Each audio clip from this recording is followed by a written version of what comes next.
Hello everyone, it's Alan McRom, and we're back in my vanilla vintage story playthrough.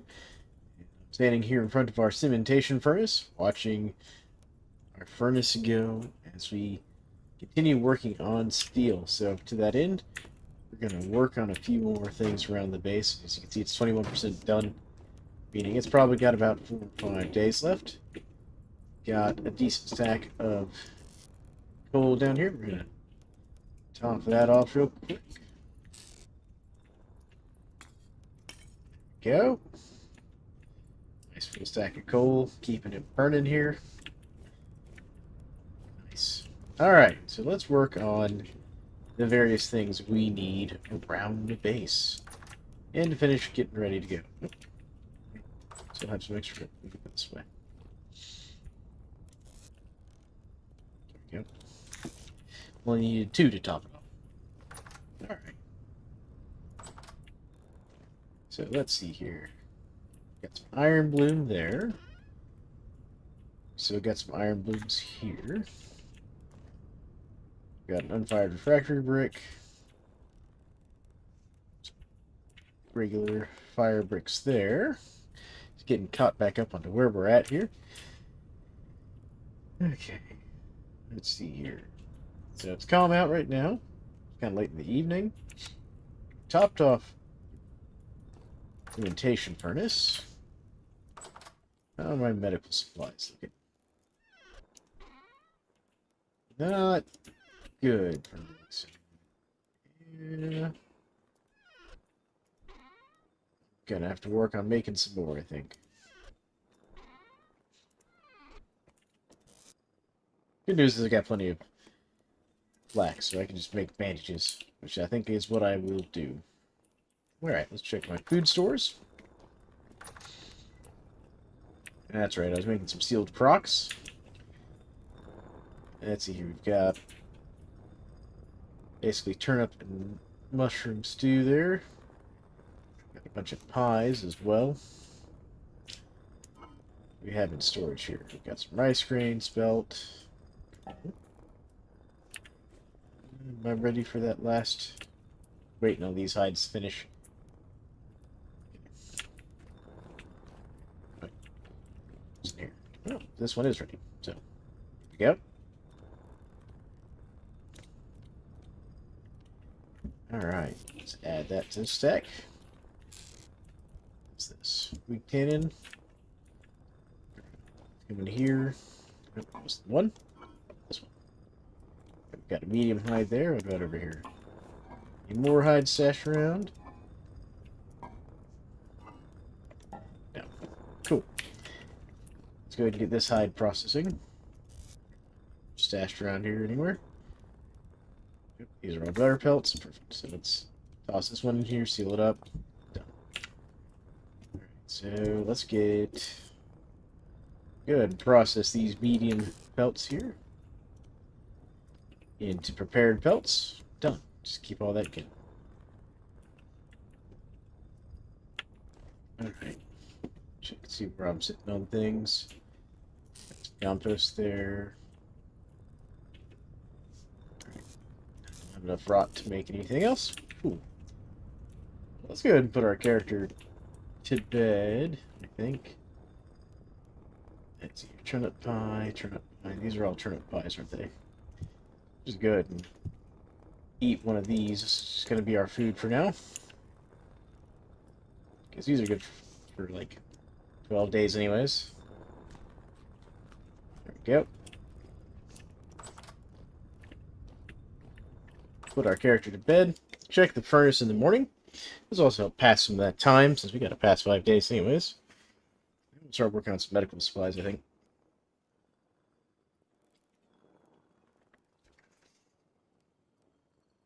Should really look and see what my options are.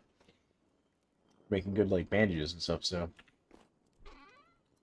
Let's come in here. Obviously, we can use that to make these. We can use that to make clean bandages.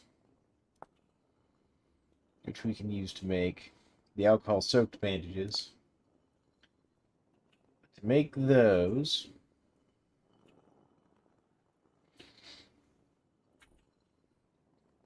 We need aquavitae and bandages. Well,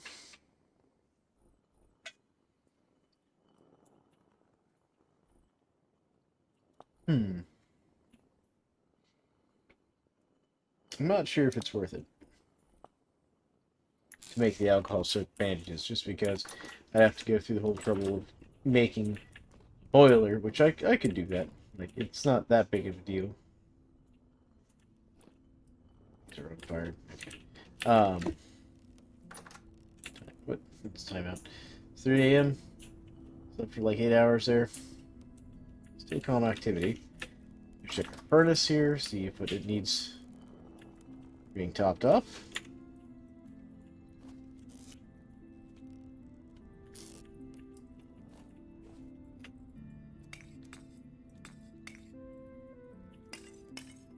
Go. It's all topped off now. Let's go see where we're at. I imagine we're only going to be like 25% or something here. 28%. So we're almost 30% there. It's not bad. Okay. So we gained like 7% overnight. Let's go and prepare some bandages then. We'll get those done. Let's see here.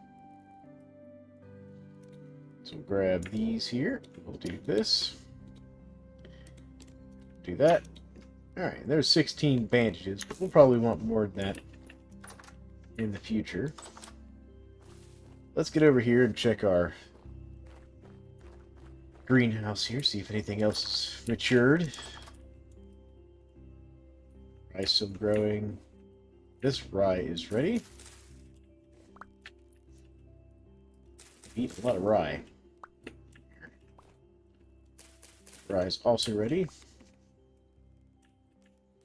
So growing these parsnips ready.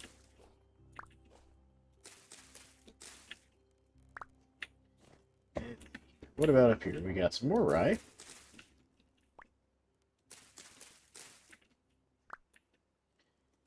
And lots of rye. Might just make myself a whole bunch of rye bread to take with us, and we'll just char it so it'll last a decent amount of time. To that end, I may need to just make a second oven here.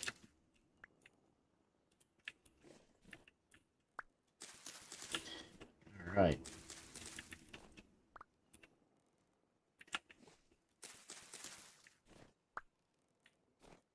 Getting a little bit of reduced return just because it's weird. Like, the bottom part of my greenhouse doesn't get too cold for the rye, but the upper part does. It's interesting how even just 1 or 2 blocks of height difference makes the temperature your plants experience. Which plays into the fact that if you turn on underground farming, the deeper down you go, the warmer your plants, or the warmer the temperature is. It's like, if you really want to max out your storage on your cellar, you actually want to build it as high up as possible. The higher up you go, the cooler it gets. Looks like that's everything that's ready to be harvested for the moment. So we're going to throw our seeds back here in our box. We'll take these parsnips and the rye back to storage here. Make sure none of these have finished growing while I have my back turned. That does happen from time to time. Finish off this piece of pie here.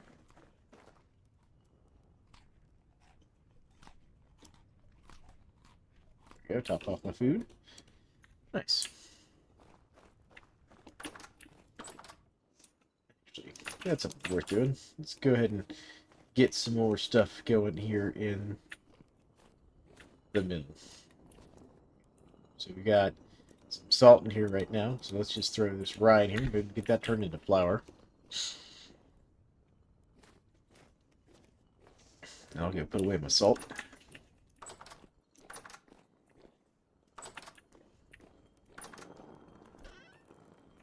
Yeah. That way, as I get more meat and stuff, we can cure more meat. I got some, yeah, I got some meat curing there.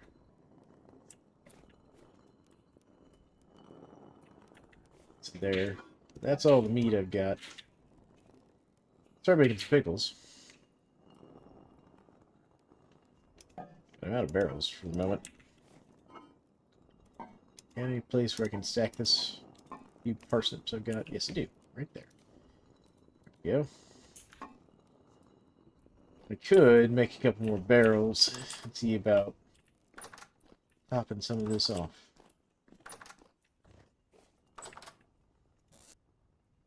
A little bit of stuff out here.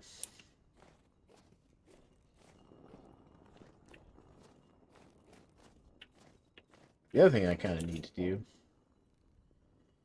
take my axe and go see about getting some more firewood. I just realized. So let's go do that. Let's work on getting some firewood to do another charcoal burn here.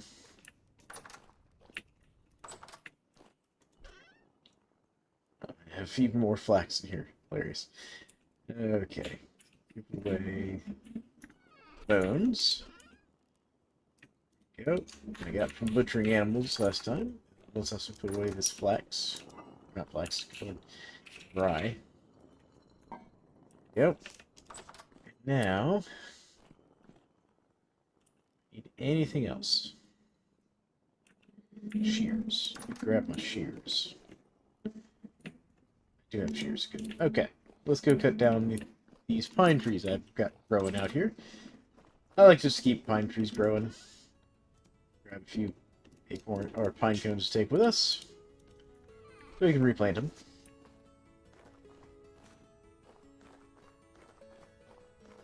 Let's also grab. Nope, I'm out of hay bales. Well, so much for that plan. I was gonna, use my hay bales to get to the top of them, but fortunately, no. I've sealed this off, haven't I? Well, good thing I left this area open over here. Alright.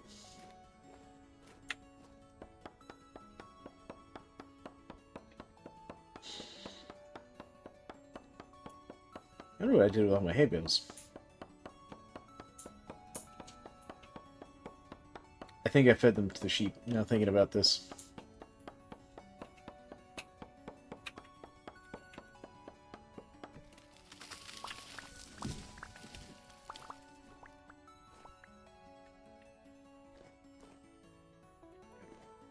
All the wood there.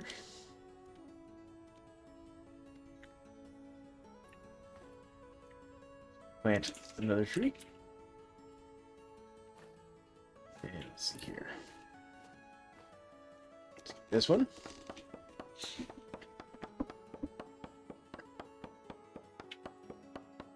And I'm just using up the stone axe I had laying around. For people who are wondering.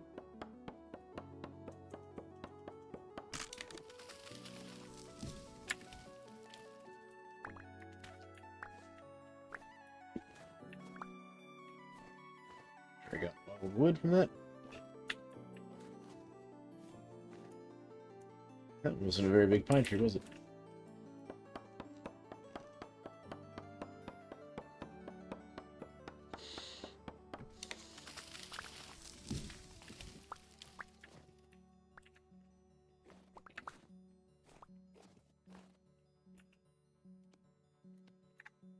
Okay, there's some more wood. Can get this one over here.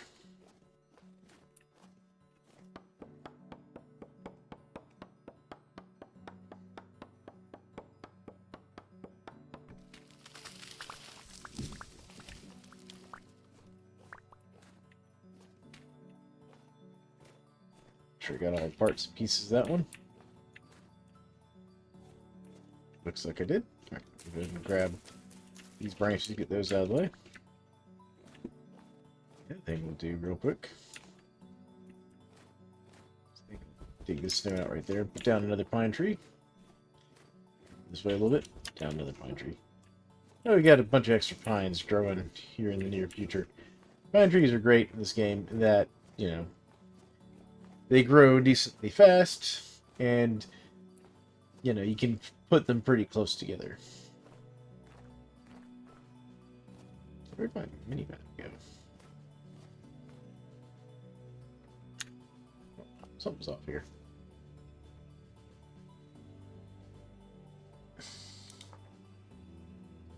I hit F6 at some point. There you go. Like, where'd my minimap go? I had a minimap.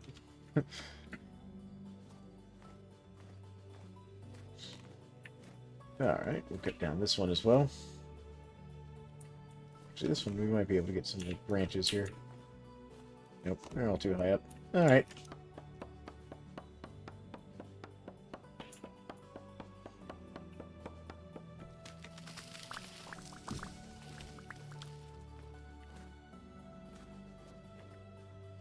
Got some pine cones there out of that one. That's nice. Let's see here. Let's do another one here. Go like over here. Do one there. There we go. Keep the wood coming in. Let's go over this way, get some more wood. Alright. There we go. So we got a decent little stack going.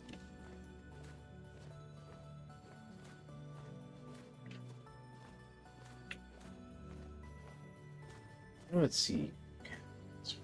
I'll take this opportunity to grab some more horsetail too. I want to use the shear set. There we go.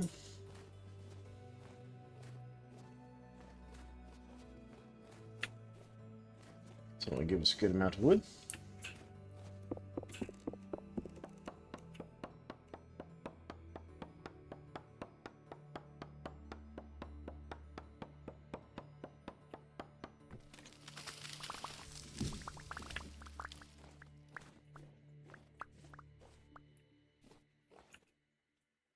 All this in here. It's down here. There we go.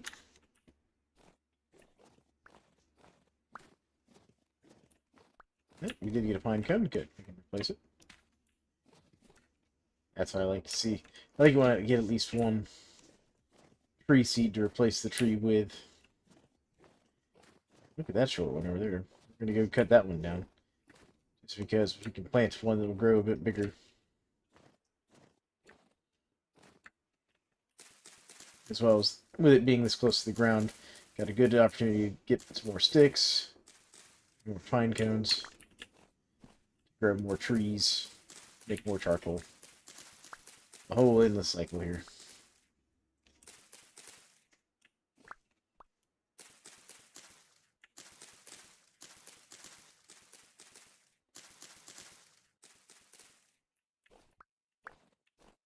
Alright, let's see here. Ooh, good news is we can hop up on top of this one here to get to the rest of those branches.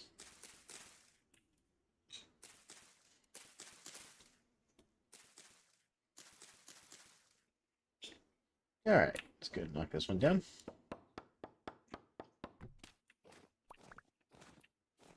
And we'll knock that one down.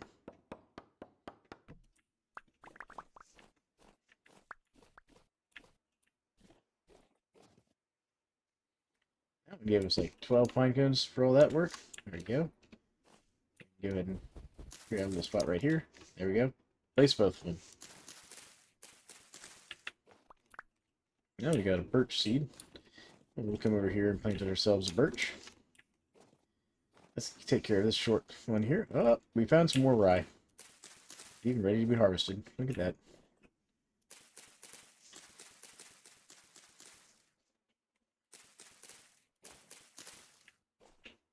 We don't get any pine cones out of this. It's not the end of the world. But always trim them anyways, because you might get some branches or something useful. Here. There. Get rid of this one too.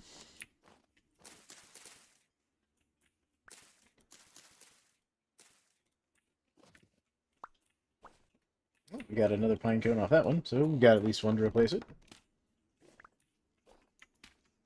There we go. Now we've got a fair amount of wood. Not enough though.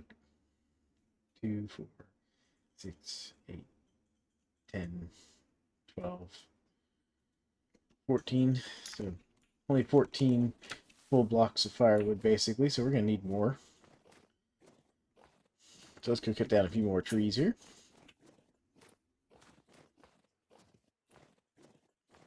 Little vary up our types a little bit. Doesn't have to all be pine trees. Something good running off there. I think these maple trees here will be good. They tend to be a decent source of sticks, branches and stuff, as well as, you know, wood. They can get kind of big.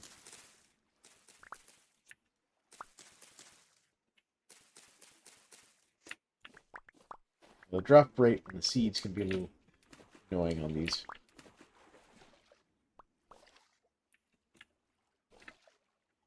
Alright. I think that one's going to have some decent wood on it there.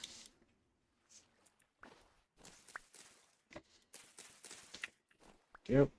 Major thing about this, these branches from this angle here. Alright. Can I get any more seeds? I got one maple seed out of all that.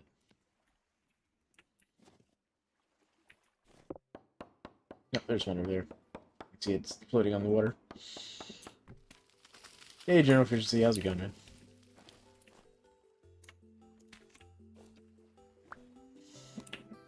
Ran over drift through the elk and now my interest is going to skyrocket. Oh, man. Hilarious.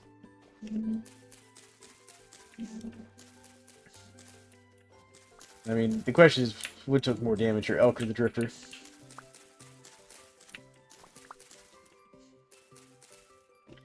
It's going pretty well. Working on my steel furnace and my vanilla playthrough here. I should say, I'm waiting on my steel furnace to finish my vanilla playthrough here.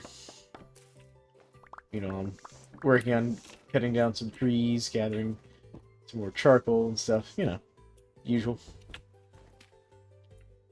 There. Because after this, I'm gonna go to the next major story, point of interest, which I'm trying to make sure I'm geared up enough for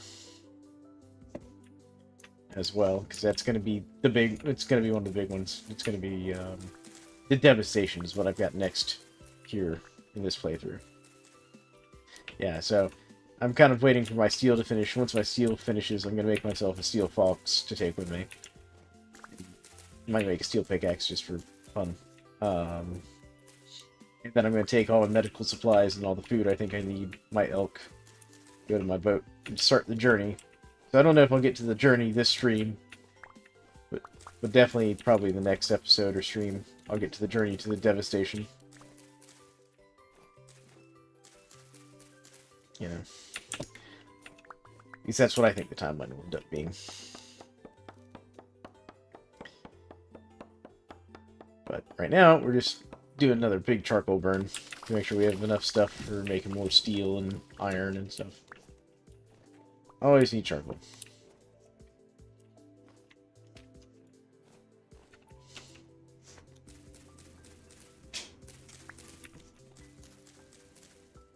Is everyone else out there having a good night too? Well, it's nighttime for me. Gonna try and get the archives video down to an hour and a half. Okay, cool, man. Yeah, so General Efficiency is a member of my community for the other people in chat. And he went with us to the archives. He also recorded footage of our run on the archives.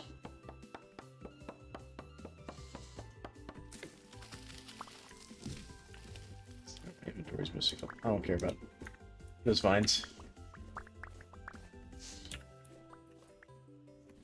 Alright. Oh, stick there. Anything else to care about? Yep. Wood. Keep wood. Sticks, sticks, sticks. Alright. Alright, let's take this haul back to base.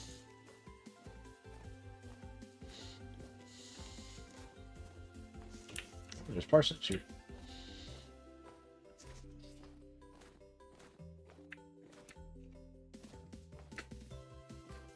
Make sure my mic audio sounds good. I feel that. Like, I'm still not a good editor when it comes to, like, editing my videos and stuff. And my mics and whatnot. Like, I don't even have like the whole like multiple audio tracks thing set up because you know I just haven't worked on figuring it out really well. I got some spelt over here. I have to come grab here in a bit.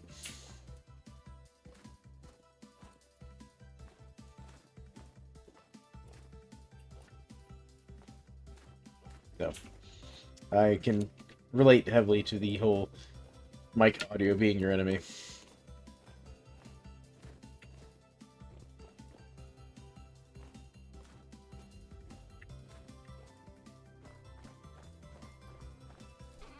Let's see here. Let's put these seeds away.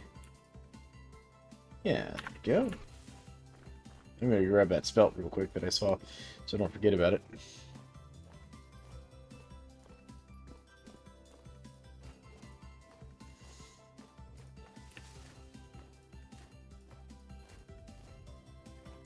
Like to, even in winter, I always keep my eyes open for these wild crops.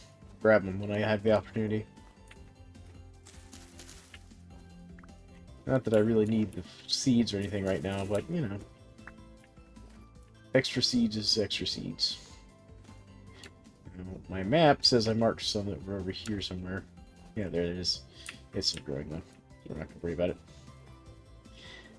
Separate each person's Discord to their own audio track. That'll be complicated.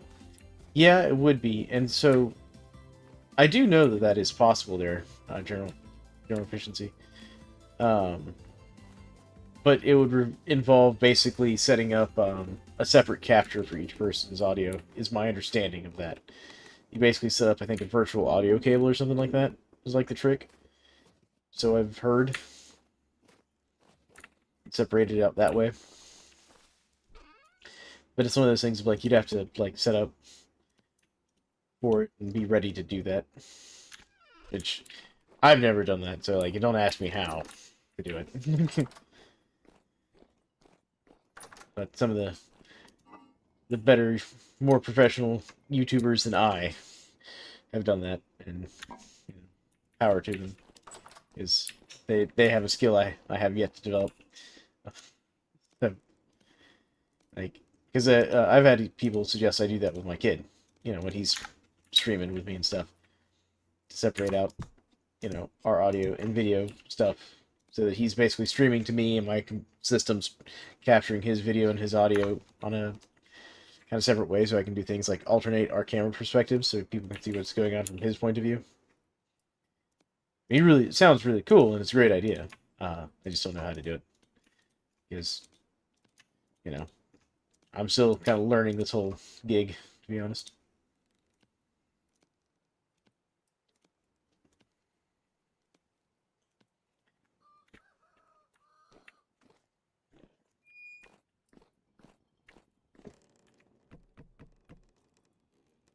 Okay, this is just 3 tall. I was like, did I remember correctly that this one's 3 tall? I did. Okay. It's a problem with having multiple Vintage Story playthroughs going on like different saves and servers. You forget which ones have which setups for your charcoal pit.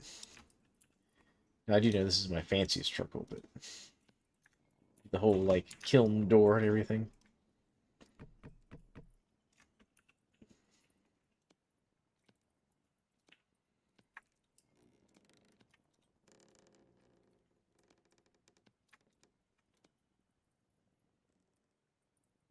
Yeah, you were telling me you got one of those weird fancy gears from your fish basket.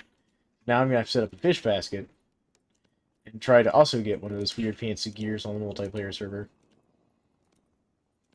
Maybe I convince my wife to do that. She's on the server right now.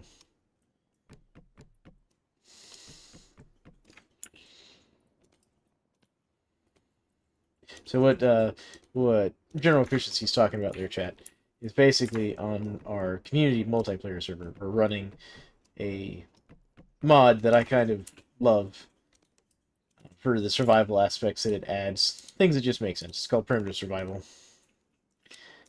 And it adds a whole bunch of really cool survival stuff like fishing and smokers for smoking your meat and stuff. And it adds, like, you know, snakes and worms and things that you can find by picking up rocks and stuff, and you can use the worms for bait for your fishing and all that. But in addition to all the survival stuff it apparently also adds some otherworldly, like, what's the word I'm looking for here? Lovecraftian horror elements to the game. And one of the things you can get are these weird astral gears or whatever, which is kind of like its own version of the temporal gears or whatever. And General Efficiency got one earlier on the server today from his fish trap. So now I'm going to have to make a fish trap and see if I can get one, just because I want to see what this thing's for. Right. Put the shears away for now. I'm also going to get my iron blooms. By the way, the new person I invited to the server is a Vintage Story OG, apparently. They've played before pit kilns were added to the game. Oh, wow. I mean, that's some pretty serious, like, history with the game there. They've played before pit kilns were really a thing. Okay, so we got some iron there. Now, is that all the iron I brought back? That was my flint. That's my flint box. Let me put that away. All right, let's go check the furnace. See if it needs to be restocked on fuel. I'm sure it does. Been wandering around cutting trees. Looking back on old VS footage is crazy, to be honest. I've heard it's had a lot of a lot of changes over the years. I've never, like, I'm not super familiar with them. Yeah, I did need to come in here and restock this. There we go. Yeah, I can't imagine all the changes. Because, I mean, let's be honest, it started off as a series of Minecraft mods, so, but it's had all kinds of crazy changes. How are we looking here? Okay, receive seat. We're at 36% done. All right, not bad. Probably about 3 more days in game to get that finished. All right, let's go to the boat and see if I left anything at the boat. Of course, I hurt myself because I decided to jump off the roof instead of go through the house. It's like looking back at old Project Zomboid footage. Yeah, that's fair. Because of Project Zomboid's changed a lot over the years too, so. But yeah, I'll have to go back and check out some of that old Vintage Story footage. Because, you know, with each major update, they add more things and tweak things. Like, I can't wait for the next major update, where they're adding, like, you know, rivers and all that fun stuff. That's going to be fantastic.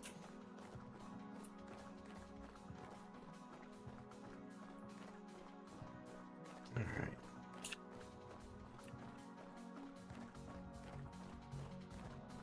Yes, I'm probably going to check out Hytale. Yeah, I was actually looking at the early access stuff today, funny enough. On my list. Hello. Come here. Quit running away, Shiver. Started the fight. There you go.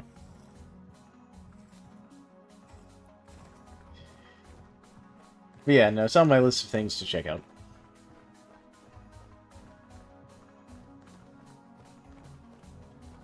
Alright, let's see here.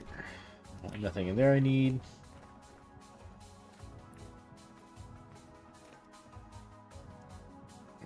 Nothing in there I need. Here's my extra temporal gear and a random brown coal, which I'll take back with me. So I have an extra knife, pro pick, iron flux, okay. There's some extra wood, but I'll leave that in there for... Yeah, I'll leave the wood in there. I do have an extra axe here. And some extra stuff. Okay. Okay, so we've got some supplies on the boat already. Way too many stones that I'm not sure what I'm going to do with. Okay, so let's take this chalk back while we're over here. I just wanted to see what all I had on my ship that I might need to process. Okay.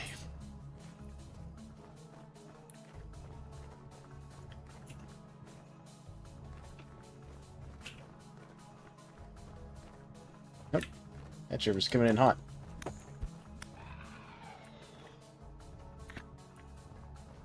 That shiver was coming for us. It was in a hurry. Slow activity out. I don't know why the shivers are so aggressive. There's a drifter there.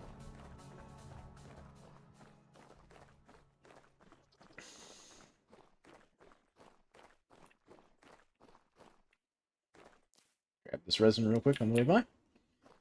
My resin trees I like to stop at.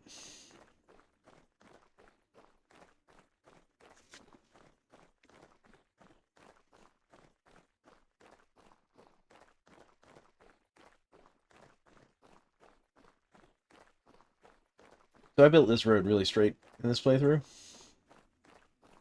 Oh, you're going around selling all your ivory and gems? Yeah, that's something I gotta do when I get back on the server later. Especially since I processed all of our pigs earlier today. Well, all the ones I felt like processing, I should say. Which is still a ridiculous number of pigs. Something like, 12 to 15 pigs we processed. So now I've got, like, almost 2 full stacks of ivory I need to go sell. So what General Efficiency is referring to there is the butchery mod that we're using on the server adds ivory as a drop from the pigs, which certain merchants will buy from you in the game. In this case, it's the treasure hunter traders and the luxury good traders will buy it from you. There we go. Alright.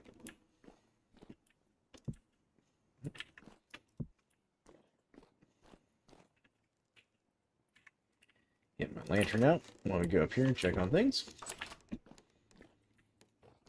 I also need to put away, stack this coal up, so now I actually have an even stack of coal.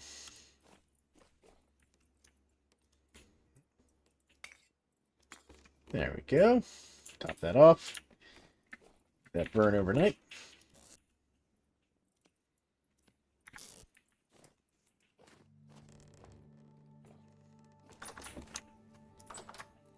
Let's see here.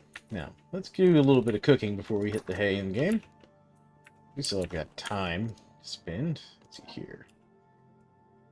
I don't really have any meat to use, annoyingly. Should probably do some hunting tomorrow. I do have some eggs. So let's make some... Well, no, I don't have enough eggs to make scrambled eggs, actually. Let's do... soup. Serving egg fish stew. See, I don't have enough for scrambled eggs. I could go check the chickens. I might have more eggs. So we'll check the chickens in the morning. So let's grab some of these parsnips here. And some of this flax grain. And we'll just go cook this all up. So let's see here. I think we'll do a vegetable... Well, no, we have to do... If I'm going to use the grain, I have to make a porridge. What am I doing? I'll mess that up. So we'll do a flax and parsnip porridge. There we go.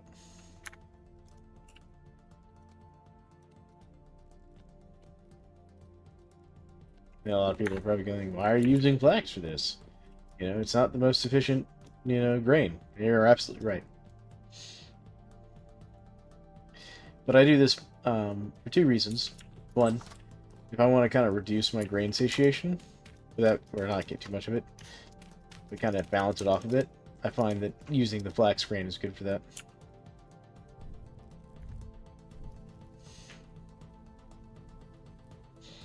Personally.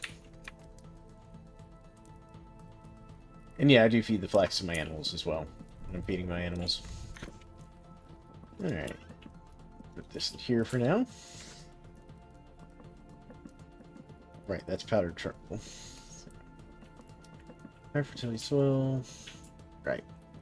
I could make some more Terra Petra. Pretty sure I have enough stuff to make some. We'll finish cooking this up here.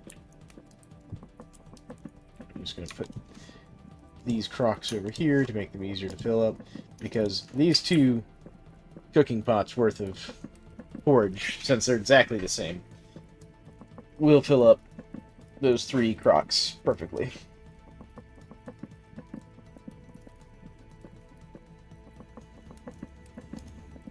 Yeah, looks like that was enough.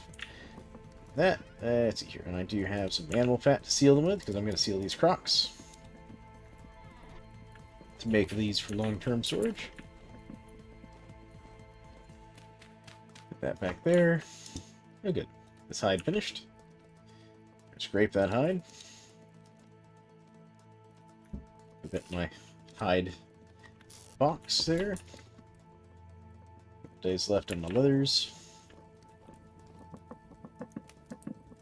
I think we can take out one of those. Which means you can probably take out one of those. Or 2 of those, actually. There we go. I mean, we might even be able to... Yeah, we'll take this one out, because I think it'll still be plenty hot enough to finish. Yep, that's right. Take that one out, too. Oh, well. Missed it. Waiting on your hides to get done soaking so you can make some saddlebags. Yeah. Gotta get those saddlebags.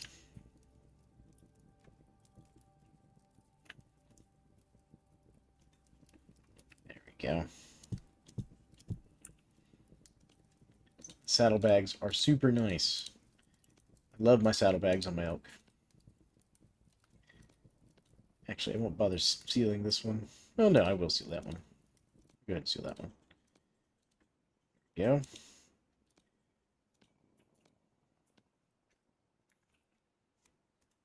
What I'll do is go ahead and just do another serving of stew right there. That'll be the one I eat. We'll go ahead and put these in here. Up off that grain stack there. Just condense our food down a little bit. There we go. There's flax stews right there. Beautiful.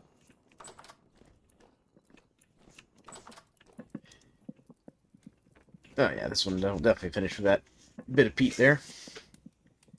Welcome to stream, folks. I hope everyone's having a good evening or good day, whatever time it is for you. We're just doing a bit of prep work, a little bit of cooking and stuff while we wait for this cementation furnace to finish. We got about 3-ish in-game days left, a little less maybe. Gonna be putting our character to bed here in a second. That'll help burn more of that time. General Efficiency there is telling me about his elk.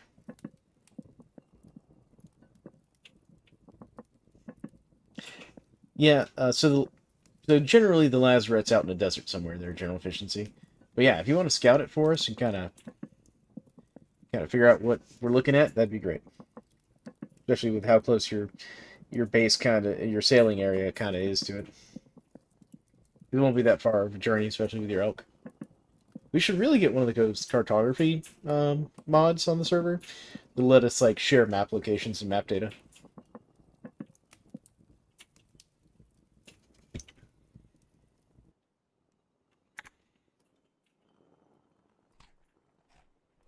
Yep.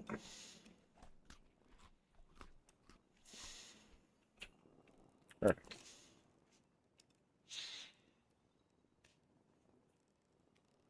Yeah, I need to do a lot more scouting. Do you know have you found a interesting question here, General Efficiency? Have you found a paradite biome yet? An area with paradite stone?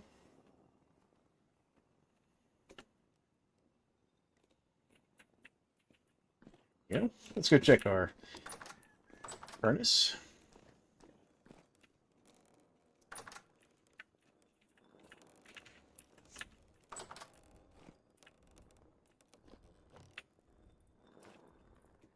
Okay, so it's still got fuel down there.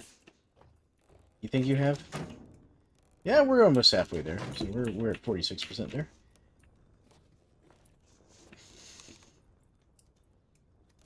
Maybe south some.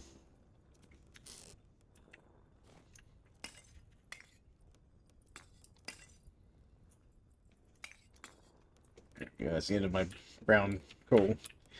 We have to get some more charcoal going here. Maybe down south, found some red forest. Someone on a trip south the other day. Okay.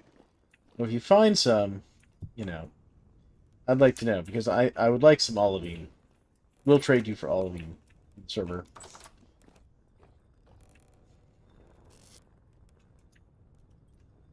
Go.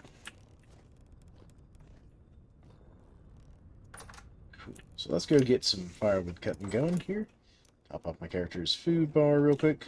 Good. Go grab another serving of food. There we go. And we'll take our axe and our shears. We're going to go cut some more firewood, because I do want to do another charcoal run. Need a lot more wood for that. So we're going to go do some deforestation, folks. Go cut down some trees.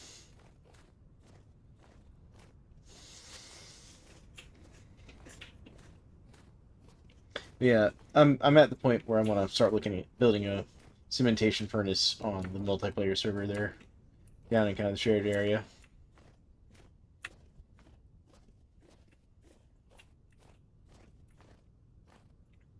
Alright, let's go see what we can find out here in the forest.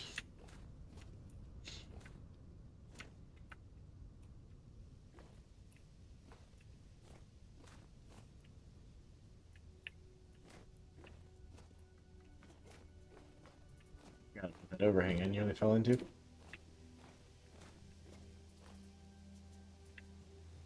Goat. Hopefully I don't run into any bears out here. Tendency to be in this area. Oh right, this is my original pig pen where I caught pigs. Previously. Should probably tear this down.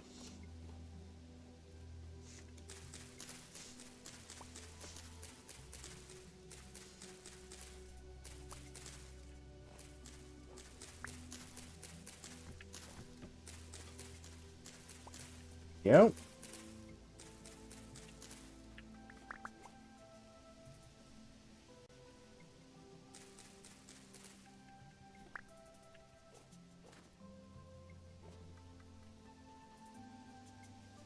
You know what? I'll just cut these trees down. I don't need these trees. They're seeds, realistically. I mean, the sticks might be good. It'll be alright. Come on, tree.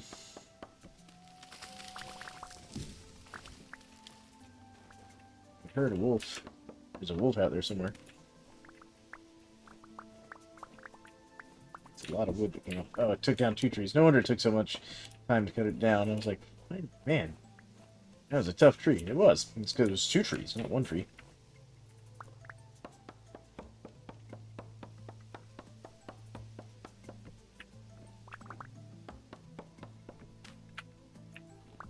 Looking through your footage as a snapshot of the archive so I can use it for thumbnail. I forgot you tried pushing Blaze into the boss pit when he wouldn't jump off the pipe.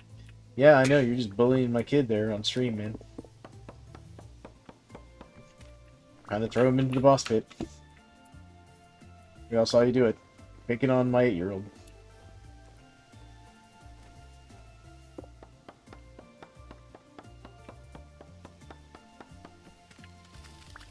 It's alright. He needed to be pushed in there to face his fears. It was good for him. I'm just hard timing him because I can. So don't feel bad about it. One of the things we've been working on is getting him to face his fears a little bit.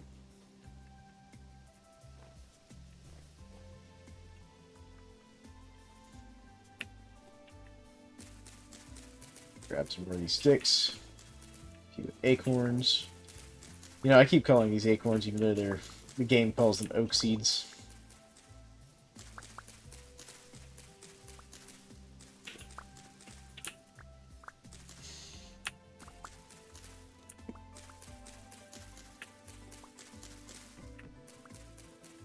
It does build character. I know they are acorns, though. You see, you understand what I'm about. Like, why does it call them oak seeds? They're acorns. Is this like a southern thing? Do only southerners call them acorns? The rest of the world not call them acorns? Someone else out there in chat who's not from somewhere in the south. Oak tree seeds. Everyone else calls those acorns, right? Right? Please tell me it's not just us.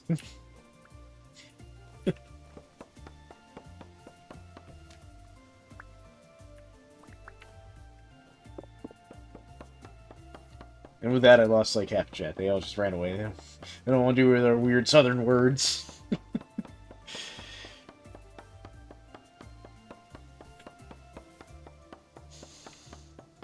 You know you can make bread out of these? You can, like, roast them up and grind them into flour and stuff. In real life. I had a friend who used to do that.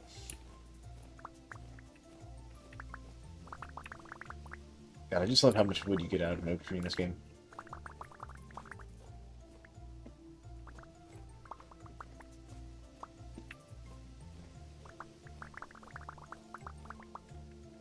Oh, the oak.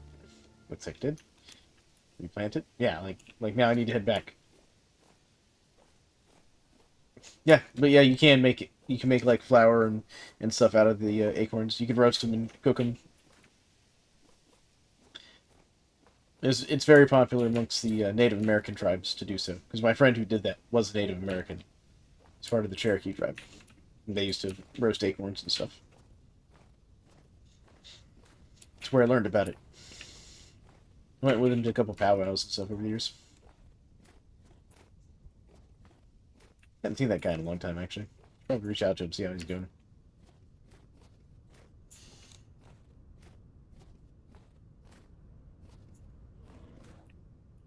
Oh god, that's a bear.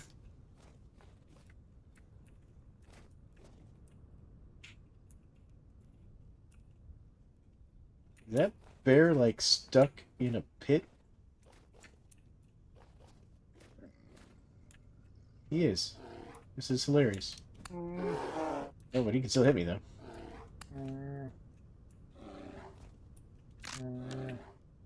Ooh. We are being dangerous here. Oh god, he jumped. The bear jumped. Bear could jump.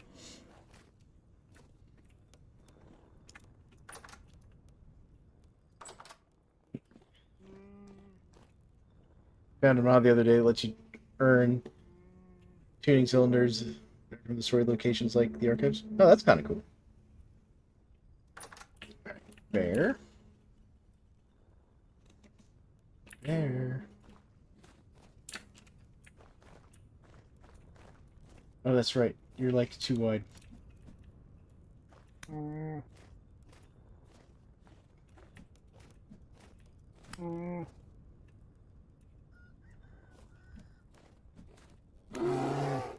Ooh, I don't know how you missed me there. You're there. If I was doing this right, I'd get my... Haha! Haha! I've killed the bear. Yeah, like the boss fight music and all. That'd be cool. That'd be cool to have. Let me get rid of this shovel real quick. Right there. Let's see here. Let's do firewood.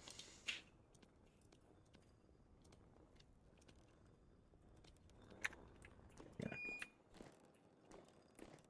Clear up some inventory space so we can go process our bear. Now, one problem I've got is I'm not using expanded foods or anything, so I can't put the bear into like pies and such. It's one of the drawbacks about the situation I'm in this unmodded playthrough. There we go. Alright, that should clear enough inventory space to get our bear.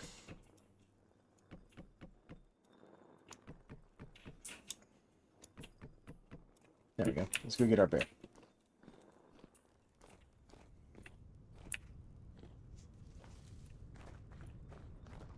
Unfortunately, it's low weight. We're not going to get a lot of meat for this bear. Fat.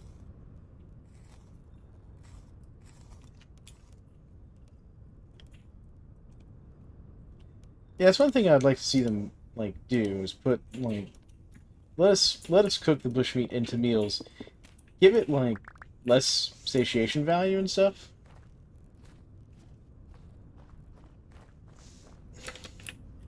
You know, like give us some drawback to it or something. But you know, let us at least use it in the recipes. It's just my request. All right, there we go. There's my fat. I was like, where's my fat? There it is. I had to find the fat. Have enough to tan the bear hide. I do. There we go. Well, you know, I should just go and cook this bushmeat. Because I need to cook the bushmeat anyways, because I need some meat in my diet. That there. Grab some more peat for the fire.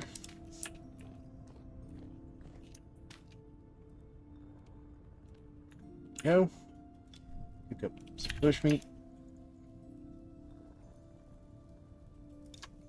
There.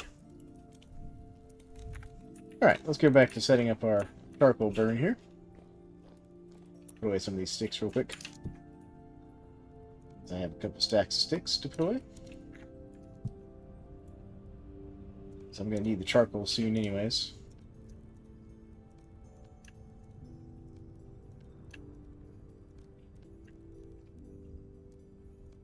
Go. Let's grab that. Just put this one back up here.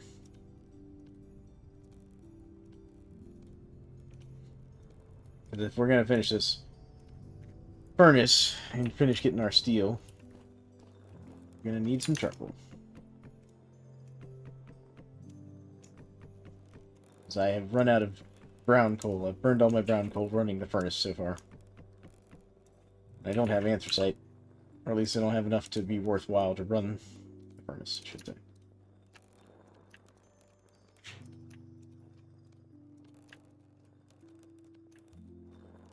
Go. More sacks of firewood. Yeah, so I'm eventually I'm going to upgrade the charcoal pit I have at the workshop in the server to design like this, where I've got like the doors and the trapdoor on it, that I don't have to like, you know, dig out the blocks and stuff to close it up and all that fun stuff.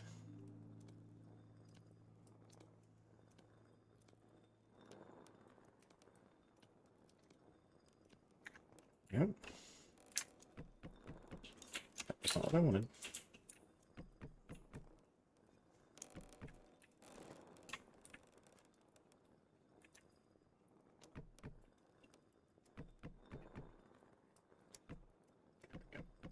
That should level out those stacks there. Alright.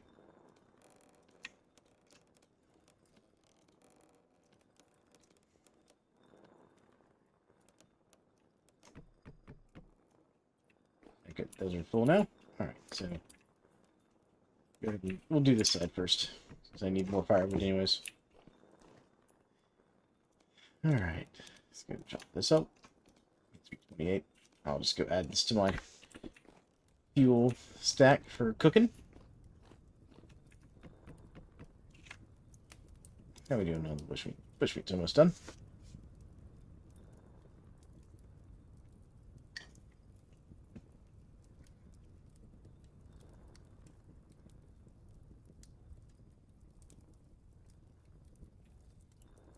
I'm actually not too bad on protein. The only thing I haven't gotten in this playthrough is dairy.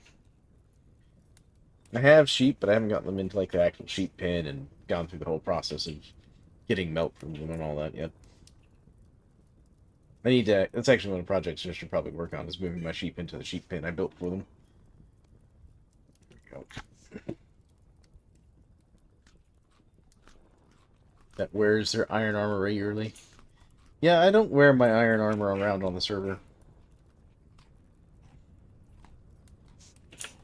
I just don't. Unless I'm gonna go into a situation where I need my iron armor, I don't wear it.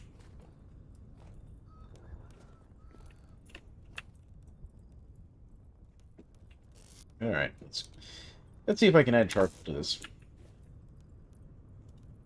Nope. I'm gonna have to wait for that to burn out to switch it over to charcoal.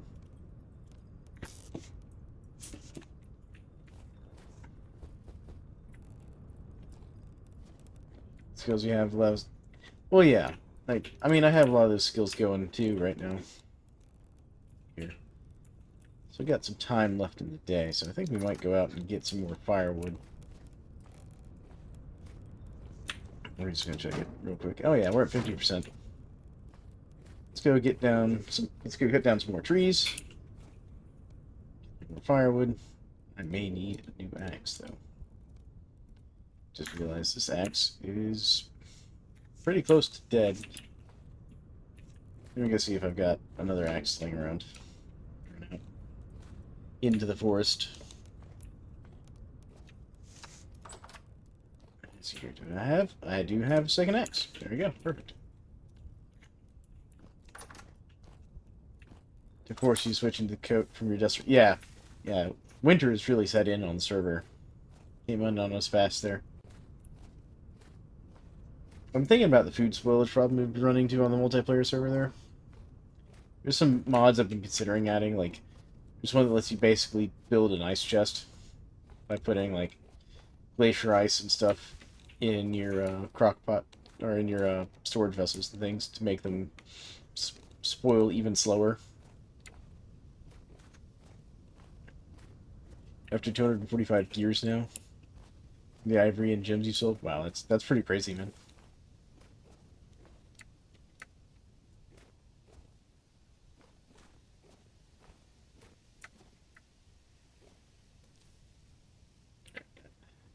Yep. Alright, let's see here. What oak tree was gonna cut down next? It was this one. This was the oak tree I was cutting down next. Yeah. Yeah, I've thought about looking at some of the, like, economy mods, too. They let you have, like, currencies and stuff. Might be for a future server at some point.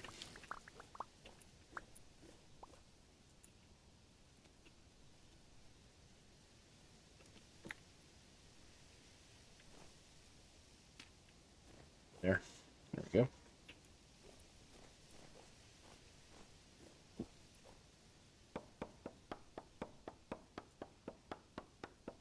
Because there's also some that lets you set up, like, actual storefronts where you can sell stuff. I think that'd be kind of cool. Instead of using the auction house.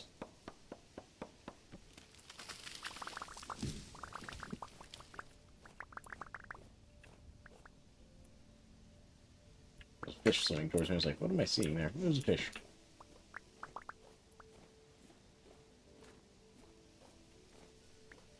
That's one thing I'm kind of curious to see what they do when they add the fishing. I want to see if they add, like, more types of fish for you to catch. Let's see here, how we doing on wood? It's coming along. Here.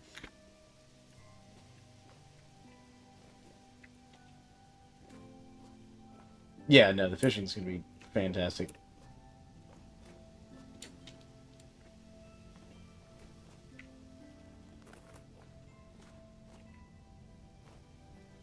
That's another thing I just realized.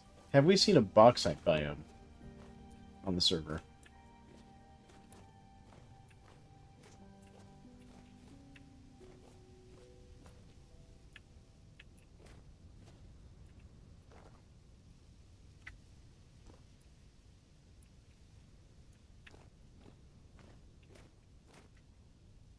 Oh, okay, yeah, so there's like 2 entire bauxite islands, you know of?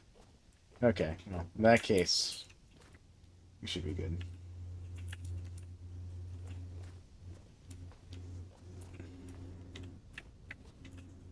Yeah, you're just telling me more and more that I basically need to get my own path to the ocean and get set up with a boat.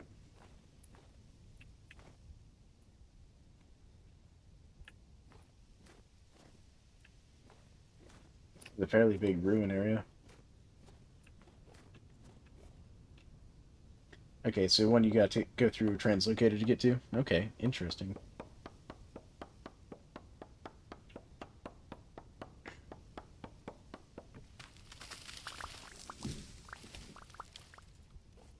There we go. Got all the wood from that one. Let's go cut down the tree. I think this will probably fill us up.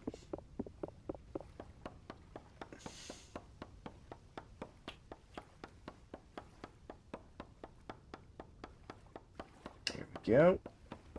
Probably also break the axe.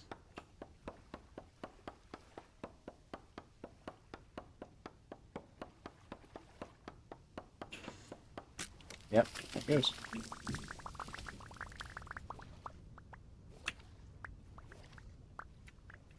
All the oak tree in the world. All this oak. So much oak wood. Oh, that pig startled me. I was like, oh god, there's a wolf in my face. No, it's just a pig.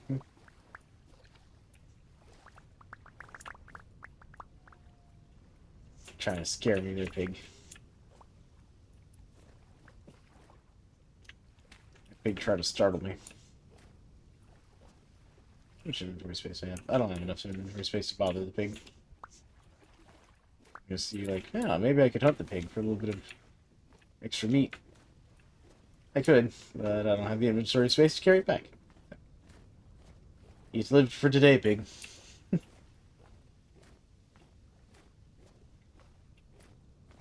So, general efficiency, since you're fairly familiar with the different types of ruins, can you tell me what kind of ruin this one used to be? Is this a church ruin? Can't jump up on that. What? There's something else.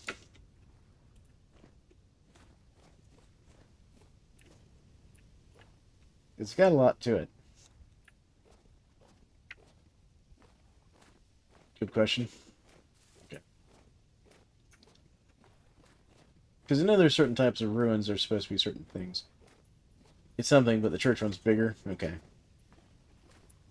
So it's an unknown. Got it.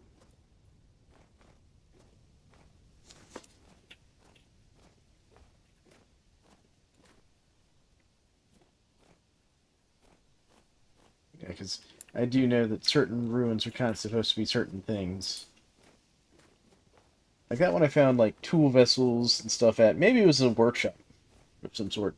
Because I found like a lot of tool and forage and stuff like that there.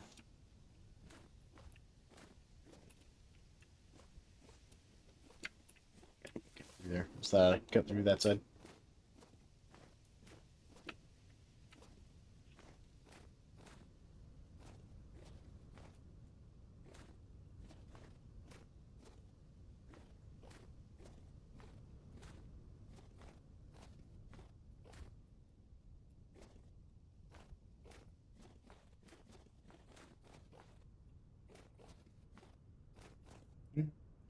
You must do.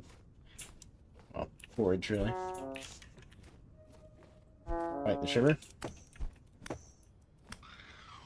Add sugar. Get a whole lot of nothing from it.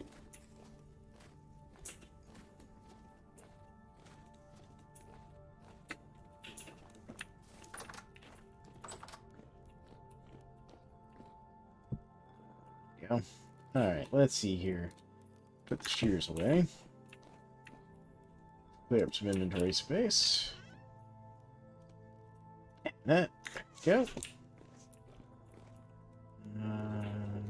Yeah, I have some vines stored away in there too, don't I? There. Here? Yes. Actually, I have enough to make a rope. There we go. Nice. Alright. Let's get some more firewood made. There. There we go. We'll convert the maple first.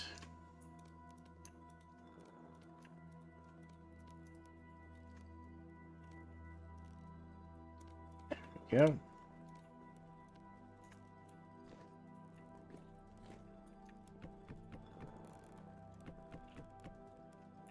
Nice. Alright, we will have enough to, I think, run the thing after this one. After this load of firewood. Yep, that's all full. Get out of this.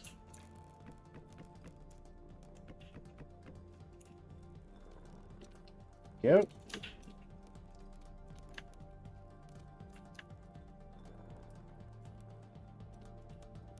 Alrighty.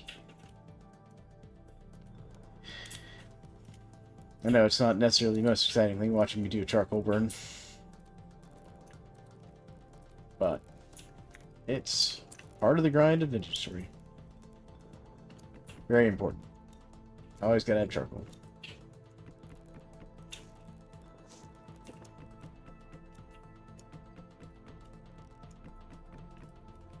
Okay. Getting close.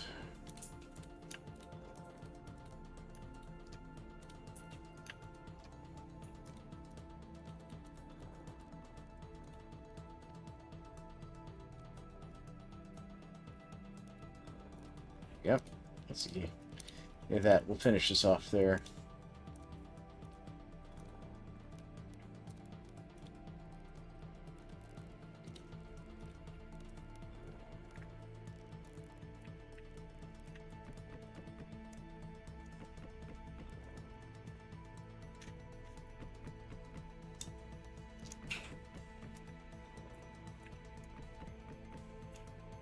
Forlorn Hope armor really is just fancy centerpiece decoration, isn't it? Yeah, kind of is. I'm still going to get a full completed set, though. Just because I want a full set.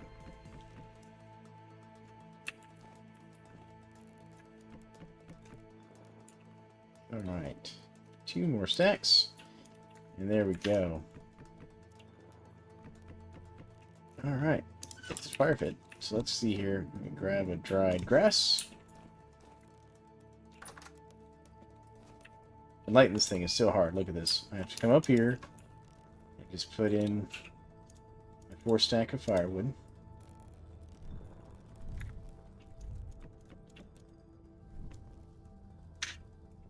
Charcoal pit. Lit. Done. That's it. Isn't that fantastic? Alright, let's see how we doing down here for fuel. Alright, we're doing okay.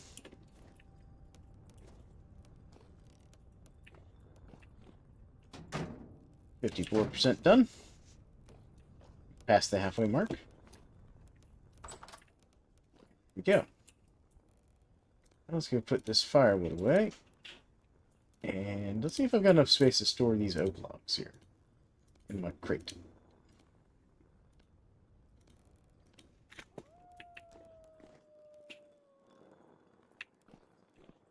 Right, this is my oak crate, and I do. I'm glad I actually bought back some oak. I was running low, apparently.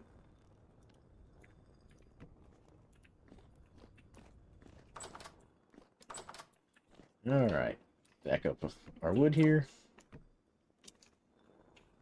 I've filled that sack of firewood. Okay. Eat some porridge. How long is this porridge going to be good for? 3 more days? There we go. It's bedtime for our character. So we'll sleep through the night. Then we'll probably have to restock the charcoal pit under the furnace in the morning.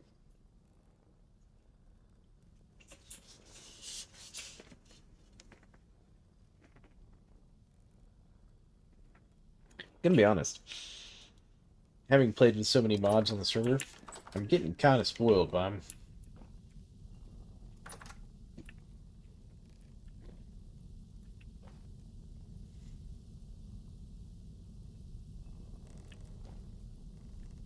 I can hear it burning.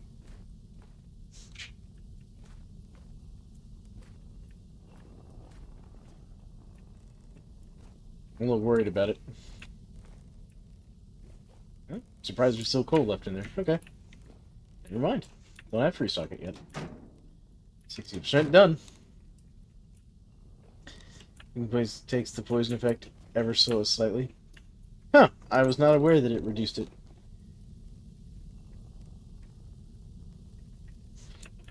I was not aware of that. Go. I'm gonna have to test that now. Because I have some funeral bells here. Let's see here.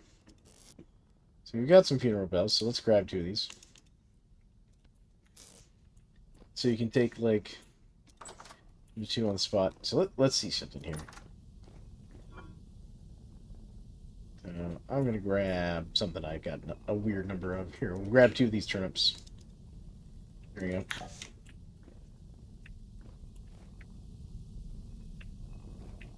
This is the first time I can like hear the charcoal pit. I'm worried that I did something wrong there. We'll find out soon.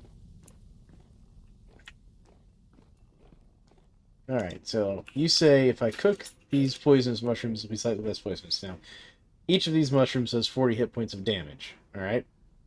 Let's find out. So I say put these turnips in here. 2 funeral bells.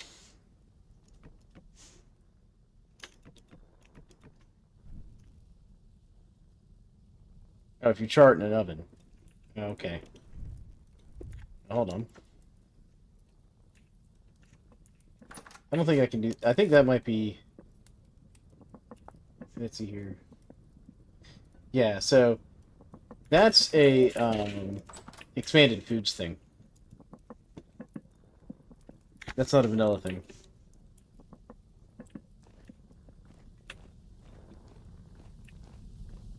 The charcoal pit is a lot louder than I'm used to. Yeah. I'm a little worried about my charcoal pit. I think I messed it up.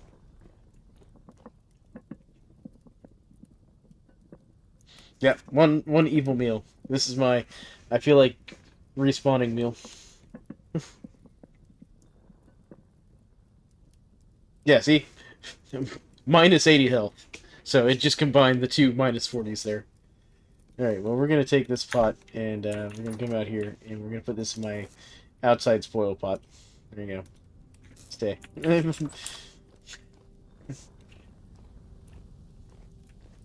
Alright, let's go up here.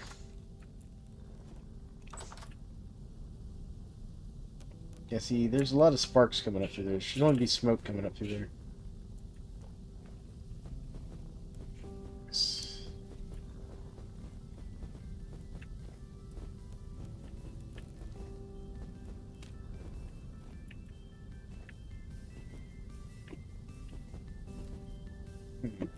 Real worried about that.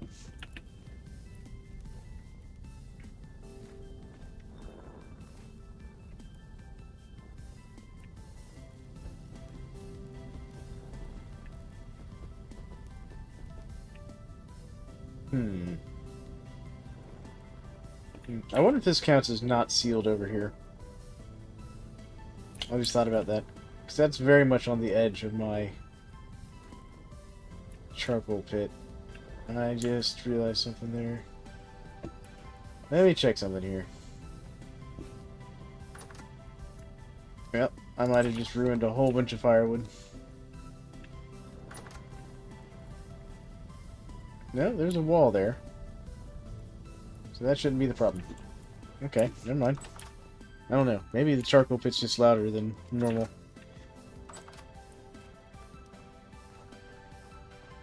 Let's go check our greenhouse real quick. Can't really do anything with the... what should I call it? Good lord. Cementation furnace until... that coal that's in there burns out.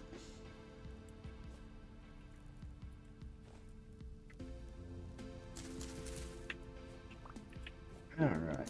Go harvest the stuff that's good in here.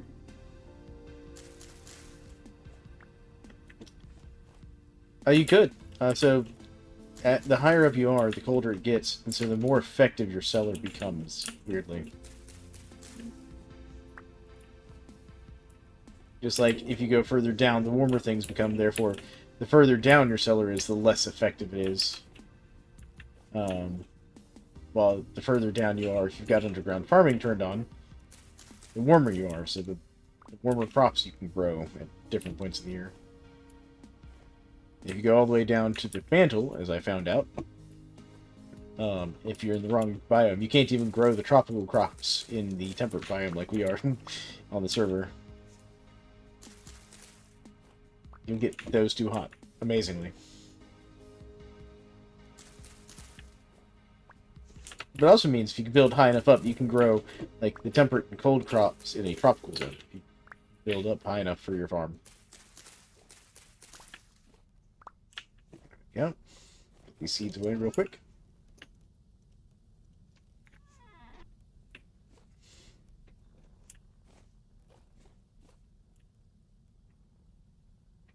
Remember to mix your almost spoiled veggies in salads. Yes.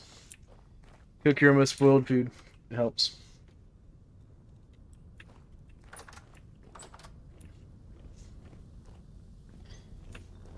I desperately want to open my charcoal pit to see what's going on there, but I also know if I do that, I will lose the charcoal.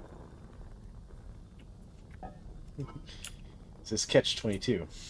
Taunting me. Let's see here. Here we go. We'll put the rest of this grain in here.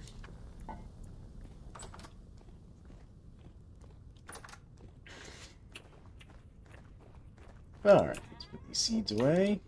So let's carry around these acorns I don't need. Alright.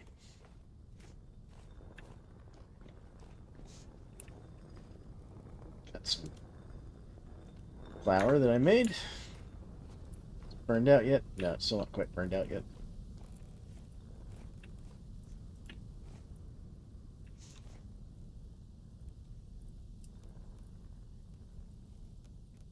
Brown coal left.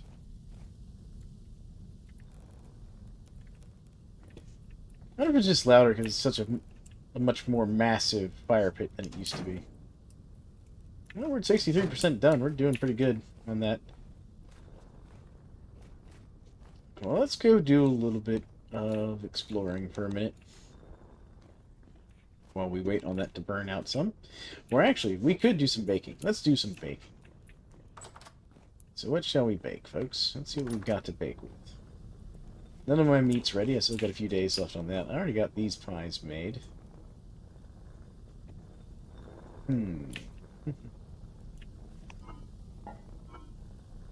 Let's just bake bread. We'll just bake some bread. I think that'll be the easiest way to do this. That bucket. That bucket. There you go. And grab this bucket. I like those buckets. Do I have any extra buckets? I do have an extra bucket. Look at that. That one. Go.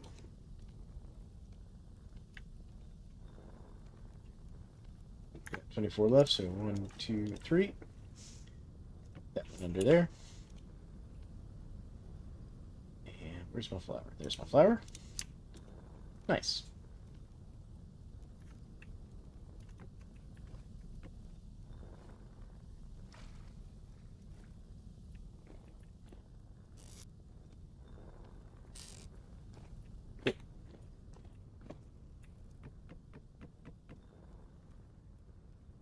This is where I think I really need, like, an extra oven. When you're doing, like, just massive baking like this. Since I'm planning to char the bread, can't I... I can. I can just do it this way. Oh, I'm going to use up some of this peat for baking. Because I just want charred bread anyways.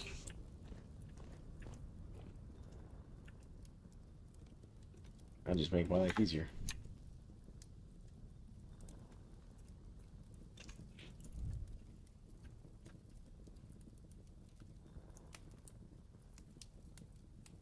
There we go.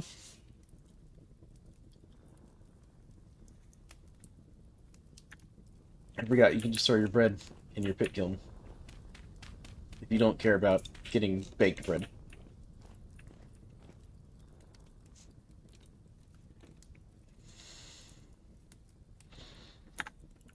Get my other one out. Since I went ahead and lit this one, we'll use it up.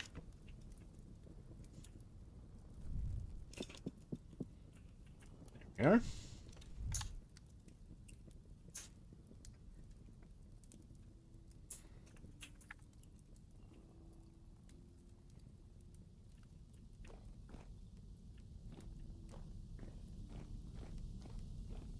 Let's go check our cementation furnace.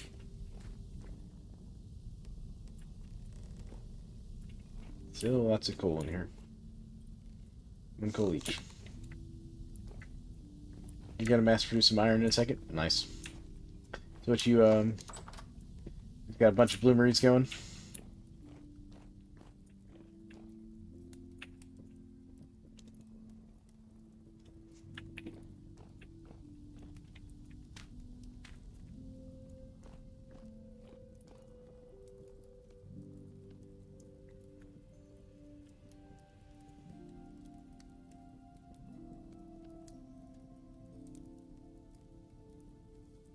Yeah, I'm just kind of waiting on the steel to finish.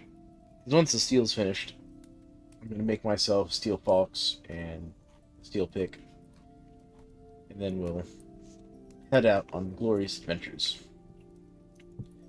to the devastation. It's devastation, right? Yeah, devastation.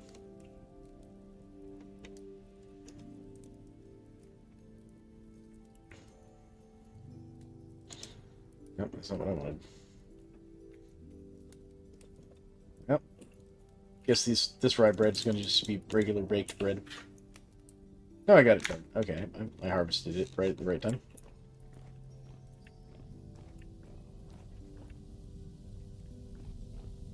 Still worried about the way that sounds.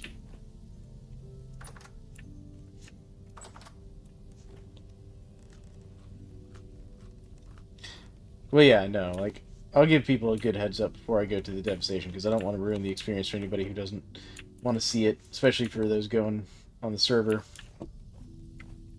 You know, it's... I've never been there myself. This will actually be my first time going to it as well, by the way. So, I've seen other people do parts of it, but I've never seen the whole thing.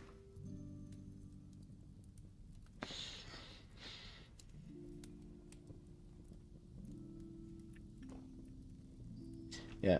So this is the kind of bookshelves I want to put in the library, by the way, right here. These little quarter ones, or the half ones, where you can get like 2 shelves. This little open square one I don't really like. This was a mistake on my part. But like I was thinking, we get some of these and do nice big bookshelves for the public library. Yeah, these are nice. And you can put the books on them, like see, book on, book, take the book off and on. Unfortunately, you can't stack them on top of each other, which is why I don't like these half-empty ones. And this is all vanilla. Like, there's nothing fancy on that.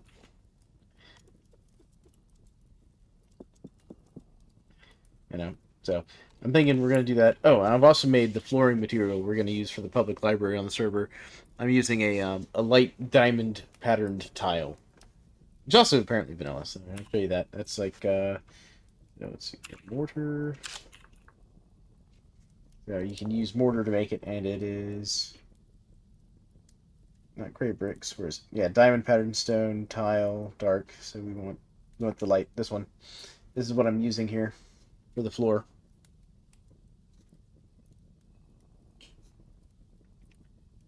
Yeah. You could just take your road, since you're south of my base on the server. Yeah, it's gonna be nice. Well, since you're south of my base on the server, you can just come meet up with my road, because I'm building kind of a nice road from my village up, and you can come meet up with our road. And I go along the side of our mountain there and meet up the road, I think. I think that'd be really cool.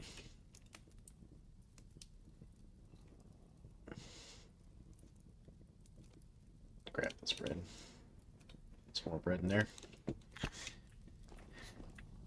Just keep the fire going.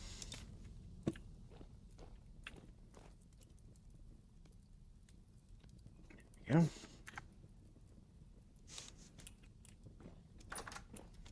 Ought to be done burning those last of that coal. Oh, good. Yeah, the coal's gone out. Okay, so I can finally relight this thing.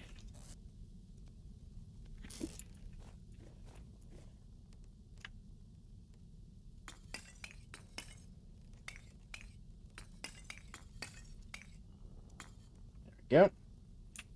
I can do 2 more. There we go. All right.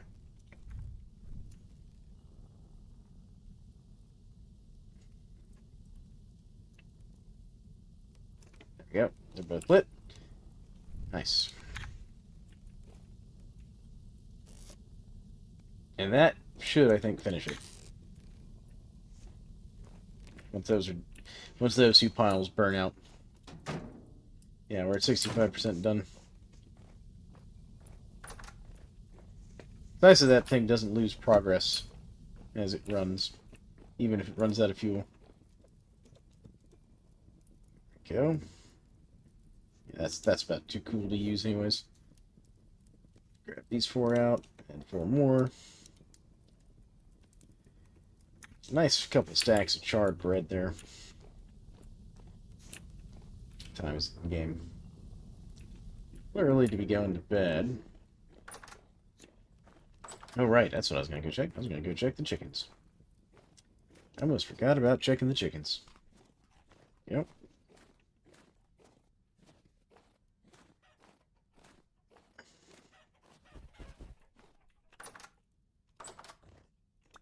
There's eggs. Thank you. Generation 2.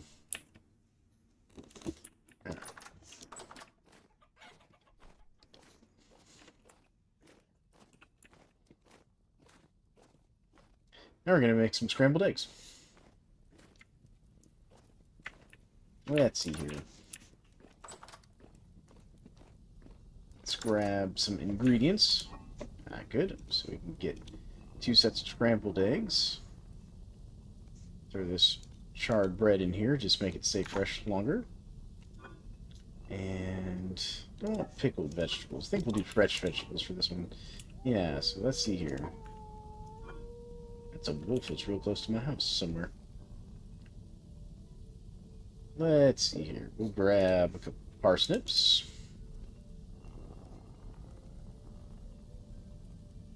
And we'll do a couple of mushrooms. Do some mushrooms and parsnips in these eggs. It's kind of like, you know, fried eggs and potatoes.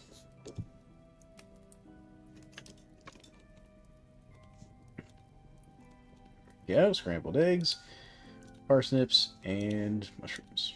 Let's grab a little bit of peat to cook these on. It'd be some earthy tasting eggs, let me tell you. Using a peat fire to cook them.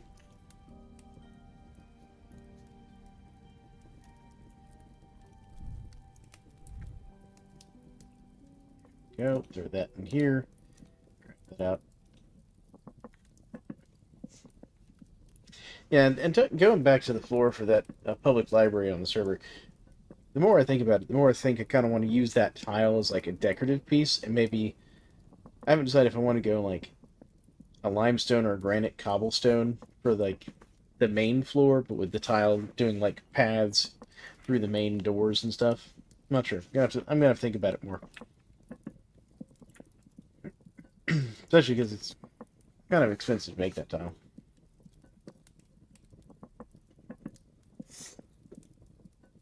I'm gonna need more peat for this fire.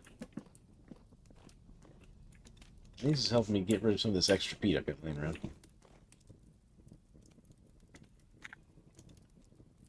Oh, there's our scrambled eggs. Let's pull that peat brick off here and throw it in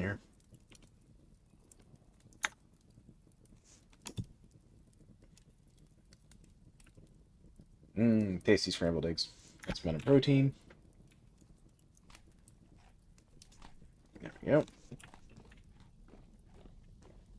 this still burning?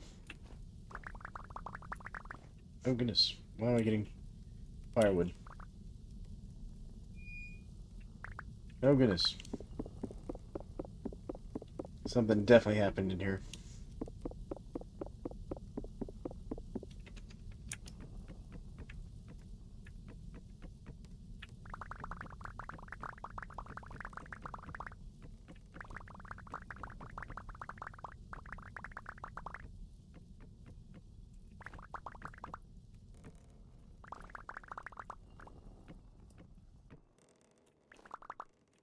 That was a first.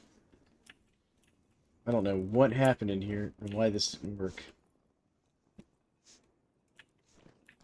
I have run this thing so many times.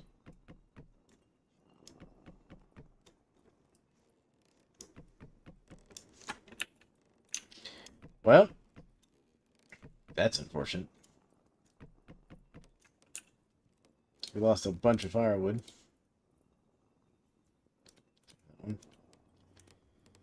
Alright. So be more careful about how we stack the firewood in here. Okay. No holes in the wall, right? Yeah. Okay. That's stacked full.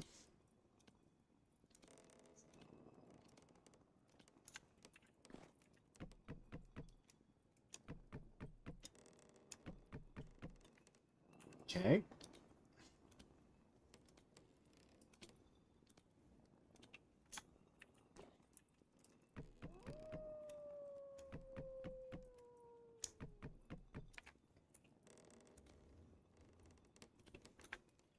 Oh, that's very unfortunate.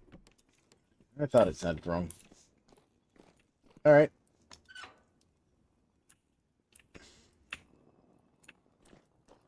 Well, I can take this partial stack and go put it in my firewood stack. Wondering if a stack wasn't actually full somewhere. Well, that's a problem for tomorrow, Alex. Or tomorrow, McRom. There we go. Solve that one tomorrow.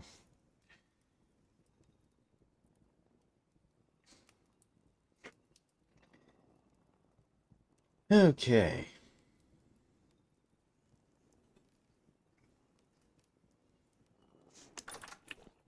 Worst part about that is, though, I'm gonna have to make a new axe to get enough firewood. Sadness. Alright. There we go. Top off our breakfast here. Knock that out so I can actually get back out of this. Doing good on charcoal there. What about up here? How are we looking up here? 72% done. We're getting close, folks.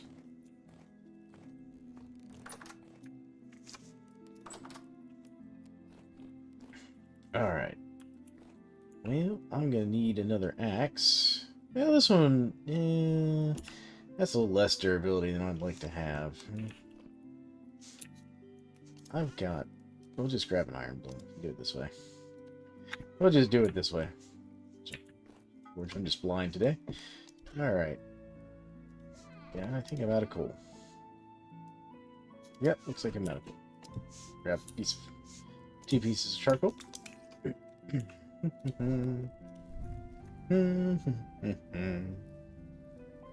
Yeah, no, that was a weird experience. I've never seen that happen before. The whole, like, firewood having a rave thing. I mean, I'm sure I know what's caused it, but...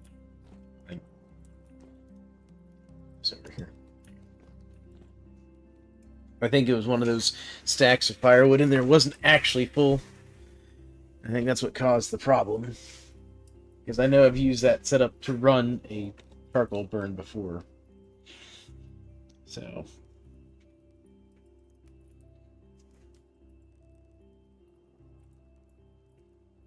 Need to meet up at my doghouse before we head to the Lazarette because I got a battle plan cooking. Alright. Now, I've run the Lazarette before, but I've never watched anyone run the Lazarette, so it's possible I've missed things, so it'll be good to have like an actual battle plan going in.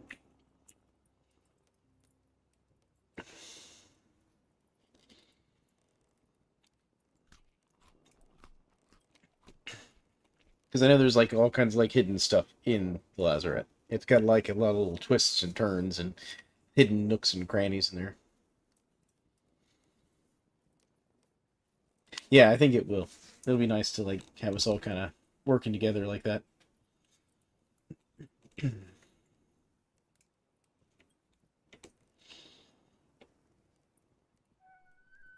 There we go.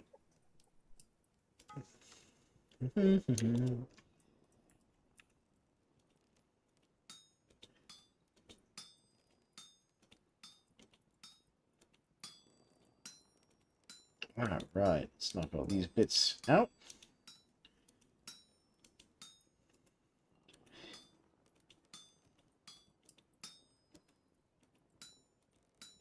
The only thing in my attic right now is a shiver that won't despawn. Now, it sounds like that shiver just wants you to see if it's got any flax on it. That's what I'm hearing.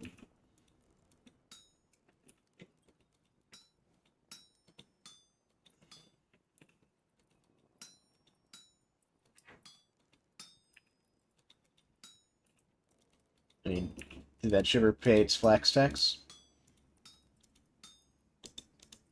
Just saying.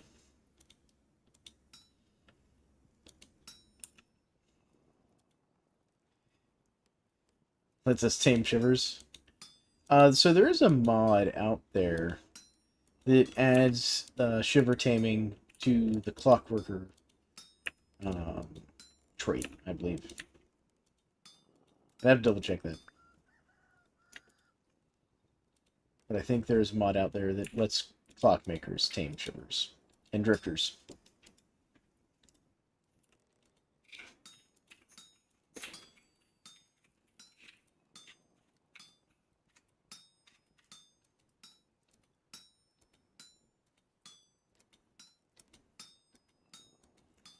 Yeah.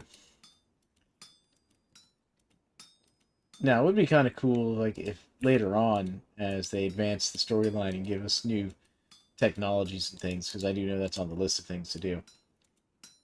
If they let us kind of make our own pseudo drifters for things.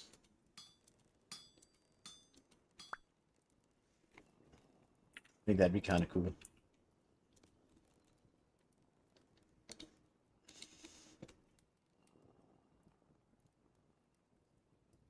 Yeah, that's you know, since they can already tame locusts, it makes sense.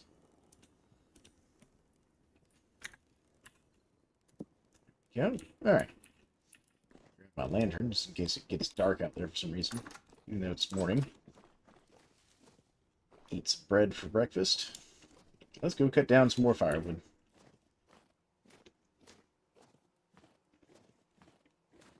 But yeah, no, it does make sense, especially with the whole like rust creatures being these strange mechanical creatures from the Rust realm and whatnot on a storyline level.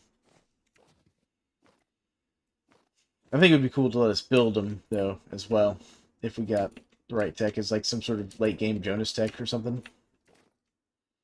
Because all the locusts and things were originally built by people in the story.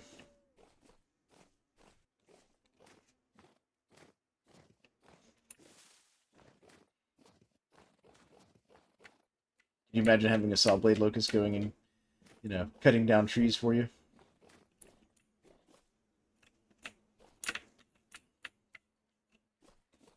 Or helping you fight a bear? Especially with how hard the saw blade locusts hit.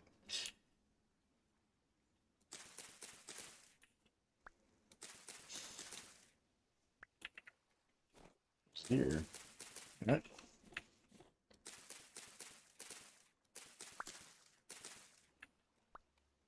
Betting on the fact that shivers, drifters, and bowtorns are ex-humans. I mean, it's possible. Like we know for a fact that locusts were made by Jonas. That's revealed in the story. You know, if you find the right lore books and stuff. And that big boss fight from the end of the archives was made by Jonas. The Eldion or whatever it's called. Now the Bowtorn, I'm pretty sure those I would almost guarantee the Bowtorn are some sort of like twisted abomination from the rot and rust overlapping in some way. So like I would absolutely bet the Bowtorn are like twisted humans or something from the rot. I'd agree with that from an analysis standpoint.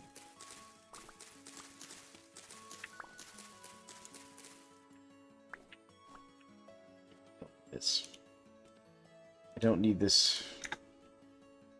There we go. Right. Get all the parts of the tree. Looks like it. Oh, got something else there.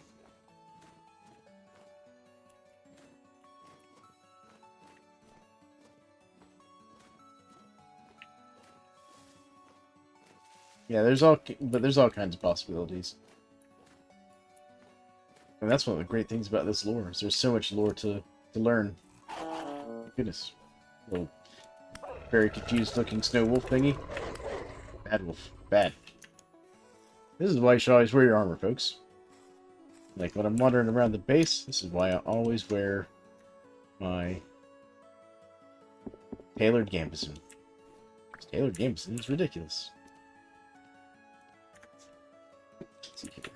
Put this tree there. Is there any more wolves out here?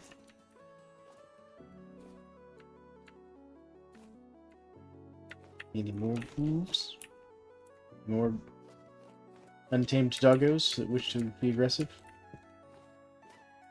and unfriendly? Okay, not seeing any.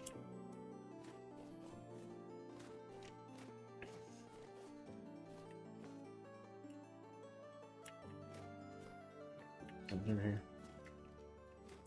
Okay. Alright, let's see here if we can't find some more wannabe firewood. Like this maple log. Looks like it wants to be firewood.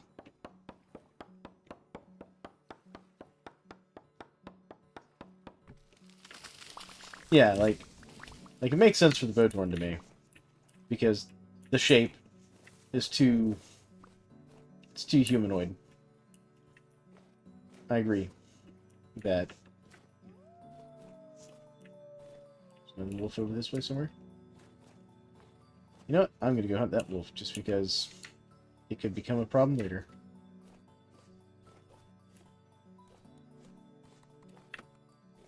Here, sugar too.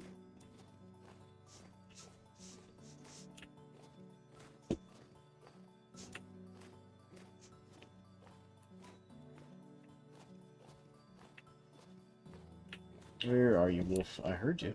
You howled just a second ago.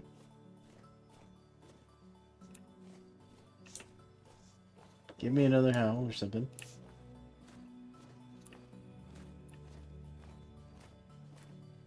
But I also know, like, they plan to add more monsters and stuff later on as the story goes on. And obviously, as they add more to the story content, I'm sure we'll get more lore to explain more of what happened and what these things are, where they come from, etc. Wolf pups, which means the adult wolf ought to be pretty close by. Here's somebody. Don't tell me there's all you little wolf pups making all that noise over here.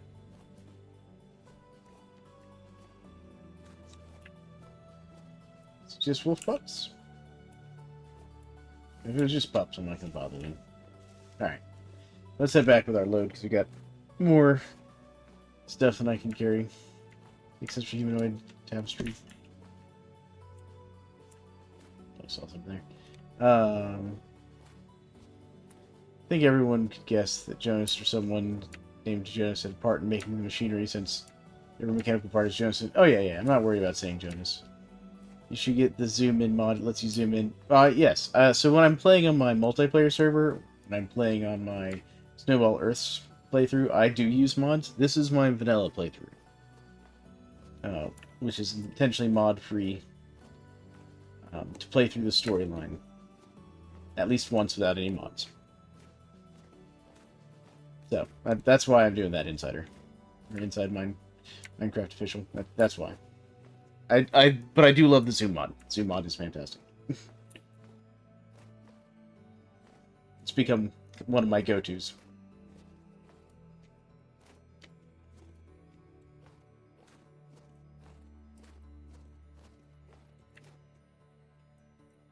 Yeah, absolutely. I can show you how to make steel right now, because I'm making steel right now, as you can see. This is actually my first time making steel in Vintage Story. So you have to build one of these cementation furnaces, okay?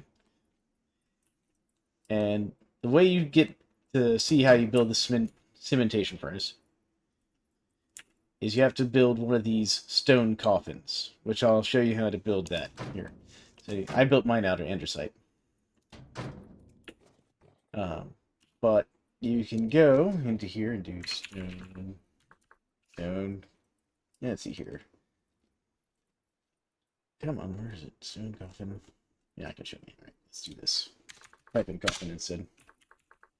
So you can make it out of granite, andesite, basalt, or peridot. Those are your 4 stone options for making your stone coffin to make steel. I used andesite just because I happen to live in an andesite biome, but I also have granite around. Now, to make it, you're going to need some stone blocks, which you get, if you're doing it in vanilla, you get them by mining out all 6 sides around the block, and then the block will fall free. If you've got a mod like the Stone Quarry mod, you can quarry them out. But anyways, you'll make 2 of these coffin pieces, and then you'll make the stone coffin lid, probably out of the same material. That's just the coffin, some powdered borax, a piece of stone, powdered borax, your hammer and chisel. Makes you 2 of the coffin lids. And then what you'll do is you'll take your stone coffin, and you can just set it down, put the 2 pieces together, and then hold shift, right click on it, and it will show you the framework for your furnace that you have to build out of refractory bricks. Yes, you do need fuel to heat it up, so I'll show you how that works. So, after you've built your furnace out of refractory bricks, I've used tier 2 in this particular case, you want to make sure you leave this area down below it accessible. And you can do what I did, where I did some chiseled block work here on the side just to keep my coal and fuel in place. You don't have to do that technically. You could actually just fill this all in and then, dig this out, stack your coal in, light it, fill it back in if you wanted, but that just makes it hard to get to. If you leave it open like this, you can get down here and refill it, because you're going to have to restock this with fuel a couple times. And you can use any of the coals down here. You can use charcoal down here. That's, any of those fuels are fine. You can't use wood or peat, but you can use any of the coals or charcoal. When you put down your coffin, though, and you get your furnace built, you're going to do, I can stand up here, you're going to do a layer of charcoal, a layer of iron, layer of charcoal, layer of iron inside the coffin. So, it does not reset the progress. The progress will stay, but you will have to, refill it, relight it, before it will resume progress. So you don't lose any progress, which is great. Matter of fact, I actually had to let mine run out, because I was using brown coal originally, but then I ran out of brown coal. So now I've switched over to charcoal that I'm using down there. And you can't stack the 2 together. So, and it takes 5 in-game days of it running to become a blister steel. And you can open the door, look at the coffin, it will tell you how complete it is. As you can see, mine's 77% complete.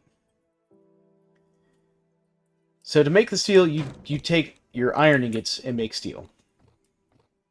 So to show you that, in this case, I'm using hematite right now. And I'm refining those into the iron blooms. I assume you've made it to the Iron Age in your game? Yeah?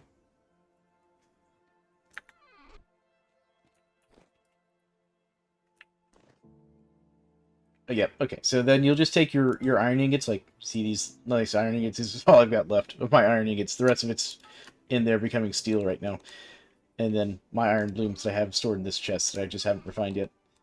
But you can do 16 iron ingots at a time in your cementation furnace there. And it takes, as I said, it's multiple layers, and it's 4 ingots per layer in there. And in between each layer, you've got 8 pieces of charcoal. But you put your ingots in there, you'll get what's called blister steel. So here, I'll show you that in the guide here. This way. Which is this.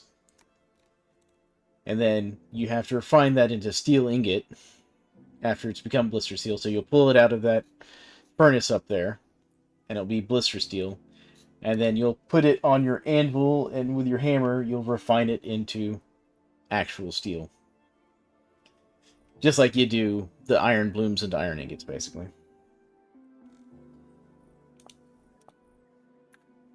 So, it's kind of the same process as making iron, just you're starting with your iron ingot, and you have to build a cementation furnace.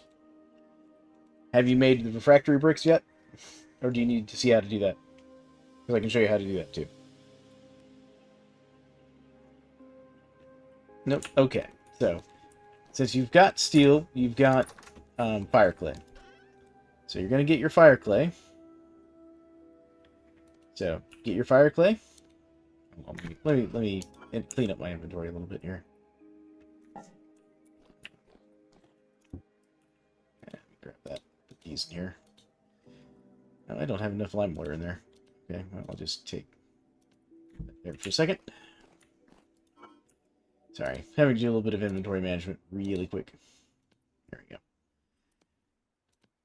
Alright. Good enough. So, basic refractory bricks. You're going to need fire clay. You're going to need crushed bauxite. And you're going to need crushed quartz. Alright? So you notice, doing that, it tells you you're supposed to split the stack like this. It doesn't seem to care. But fire clay, bauxite, and quartz will get you your tier 1 refractory bricks. Now, if you have olivine, like I did, I found olivine early on in my playthrough and marked it on my map, and went back for it when I was ready to do steel. You can just add olivine to the mix, and now it's tier 2 refractory bricks. So, if you find olivine, just skip to tier 2 refractory bricks. Don't do tier 1. And the reason being is every time you run your furnace, there's a chance that it damages the bricks and you have to replace them. Just like with the when you do the iron blooms in your bloomeries, you lose a few fire bricks each time. Same concept. Only it breaks the brick blocks that you make. So once you make your bricks, I'll just show you this in the handbook. So we made our bricks, we fired them, now we have to make them into these actual blocks, and that's just like you're making cobblestone. You just do 8 of them around some mortar, makes your blocks. The other thing you're going to need is you're going to need 6 of these grates. That's what your coffin sits on top of in the furnace, and that's just 6 blocks and some mortar, and you only need to make 2 sets of these, because you only need 6 of them. The mortar's kind of the part that I didn't plan for, so I had to actually figure that out when I was doing this. And you need slacked lime plus sand to make mortar. And I made way too much mortar, by the way, for this. And to make slacked lime, you have to make quicklime. Yeah, you need a lot of bricks. Because you need, I think it's 65 total blocks of refractory bricks, basically. So you're going to be making several stacks of refractory bricks. Easily, let's see, you're going to have to do the math on that. If it's 65 divided by 2, yeah, it's a lot. I ended up spending a lot of time just making refractory bricks. Matter of fact, I had to go mine more olivine than I originally mined to make enough bricks. So it's not like crazy hard to do the steel making. It's just time and resource intensive at the end of the day. But pretty cool though, because the steel tools are really, really nice from what I understand. Again, this is my first time actually going through the process in Vintage Story, so I've never made steel before, but now I am. So I'm excited about it. So I'm gonna make a steel fox to take with me to the devastation. Let's see, throw this in here. I'm gonna cook this meat real quick. There we go.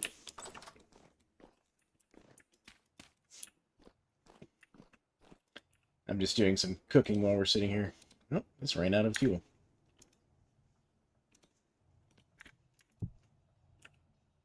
Didn't realize my pit had run out of fuel and not finished cooking that bread. Go ahead and grab that out of there. Grab a little bit more peat.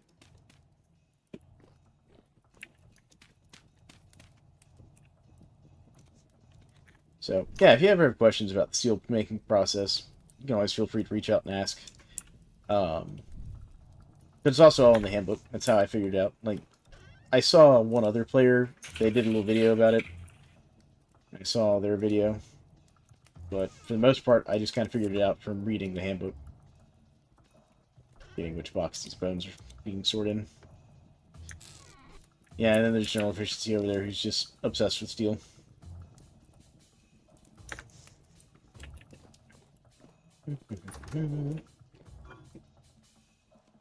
Top off my bread and storage there. Let's throw that in there. Go eat my scrambled eggs I made earlier. There we go. Yeah, I've mostly been in the Iron Age myself, just because the iron's more convenient than the steel, obviously.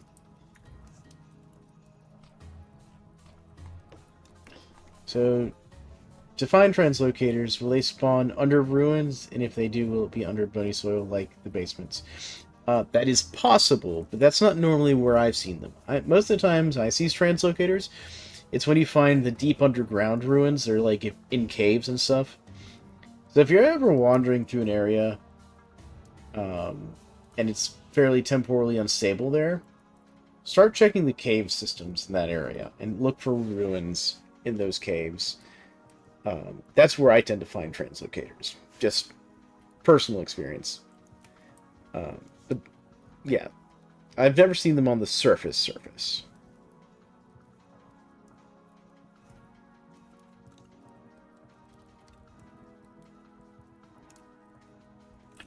Then some of the really big ruins can have all kinds of stuff. Let's see here. Right, I was working on firewood. Got mildly sidetracked there. Yeah. I feel bad using so much oak to make firewood.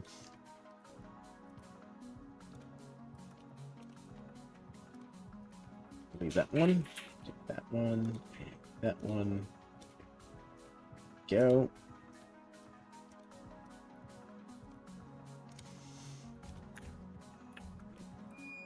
This is my fancy fire pit that I make charcoal, or my charcoal pit that I make charcoal in. It failed me earlier, though. I'm trying to figure out why. I've used it before. To great success. Alright, see, that's all stacked up in there nicely.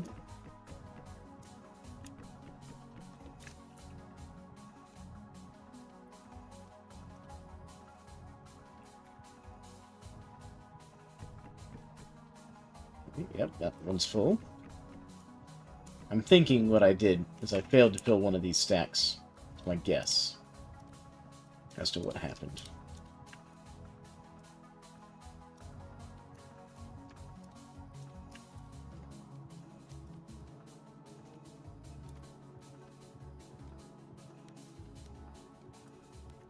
If the number of trees I've cut down, you know, Smokey the Bear would be disappointed in me.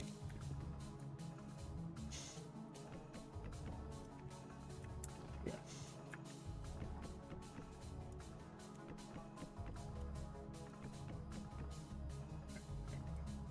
That one's full. Okay, that one's full. Definitely gonna need some more firewood, though. Those are 32 stacks. Good.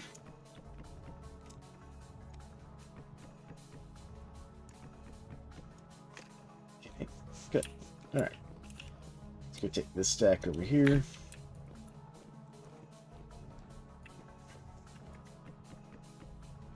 There. Grab my grab my bush meat. Eat my bush meat here.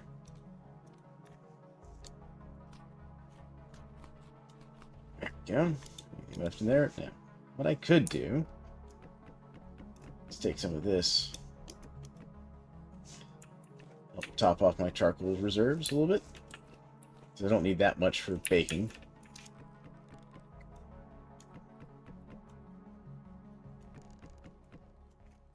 Alright. Getting close.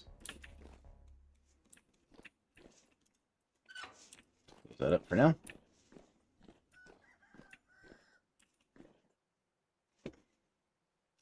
Let's go upstairs and check on our charcoal pit under the furnace. See how we're doing. See what time's it in game. It's in the afternoon a little bit. And we're at 80%. We're pretty close. Probably one more day will get us there. Let's top that off a little bit. The great thing is, as long as it's burning like this, especially if you're using fuel you've got plenty of, you can just come in here and just add a little bit to it. I think that'll probably be enough to finish it. That's the other reason I'm doing a charcoal burn, or trying to, I should say. Go grab some more fire real quick. Since I'm using a lot of my charcoal right now to run my cementation furnace. Kind of impressed though. This is actually a real way they used to make steel back in the day. Nowadays we make, steel using, a different style of furnace and metal and a different metallurgical approach, I should say. Same concept. I mean, it still becomes the same material, but realistically, with blister steel like this, you're really only turning kind of the outside layers of your iron into steel.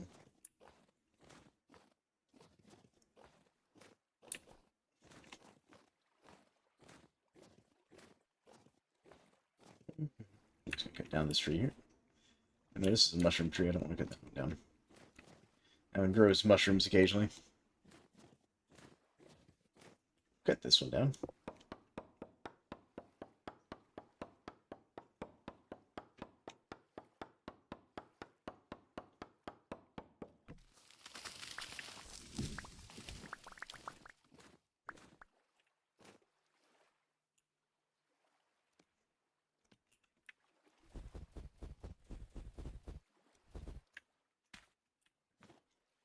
Place that with an oak tree, because I prefer oak trees in this game.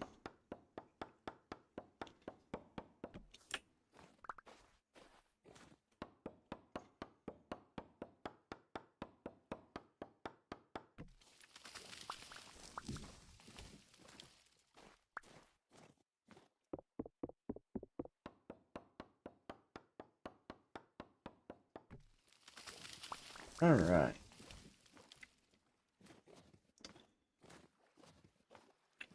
Wood here.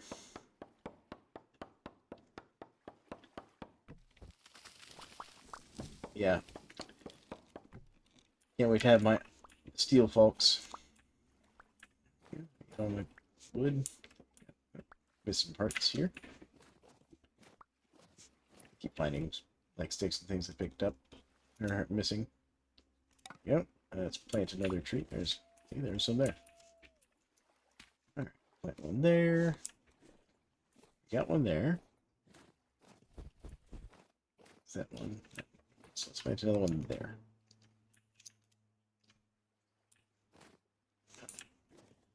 Alright, and over here. There we go. Always replace your trees.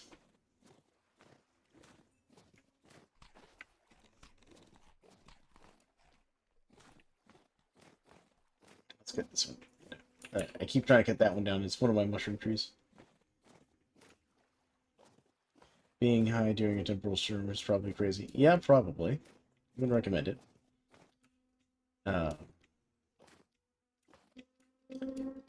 Yeah, I have gotten my character drunk during a temporal storm. Let me tell you, that's exciting.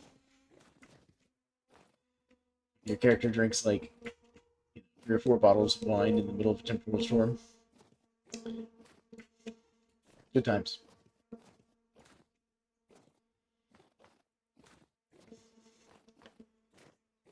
I'm trying to think. I feel like they actually are adding that. I know they've been experimenting with some stuff. Or I could be thinking of Haven and Hearth. I know Haven and Hearth has that kind of thing. I might be thinking of Haven and Hearth, I'm not sure.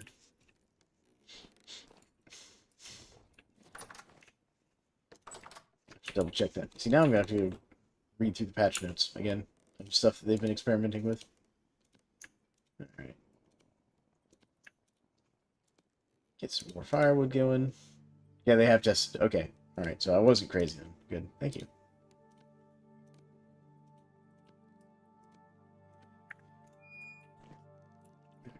Let's do this one.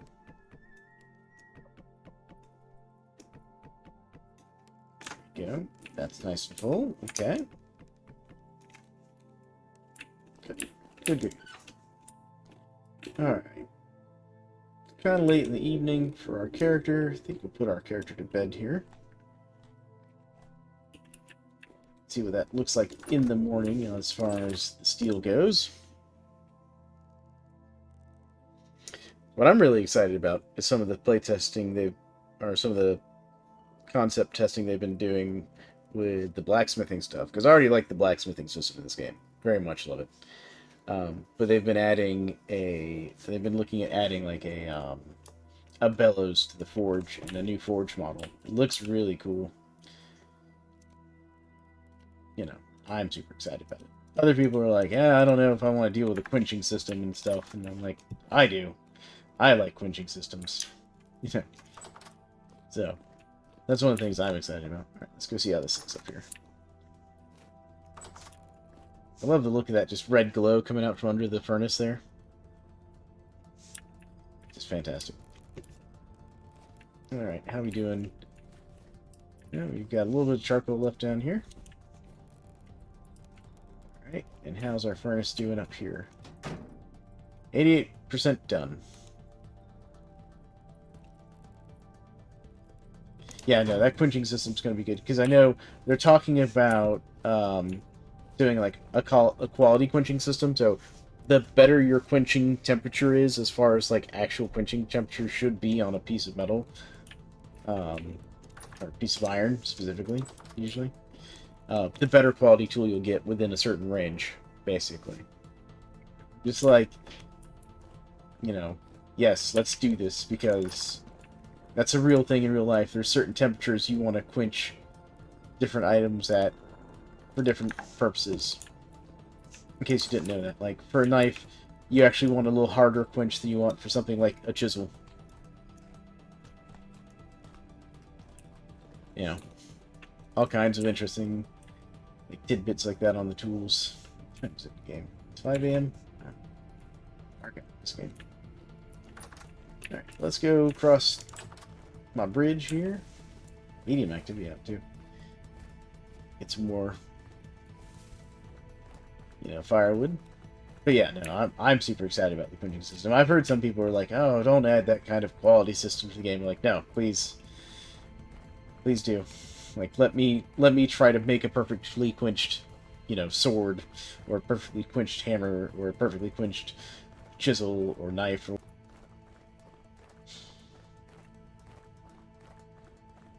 Because, you know,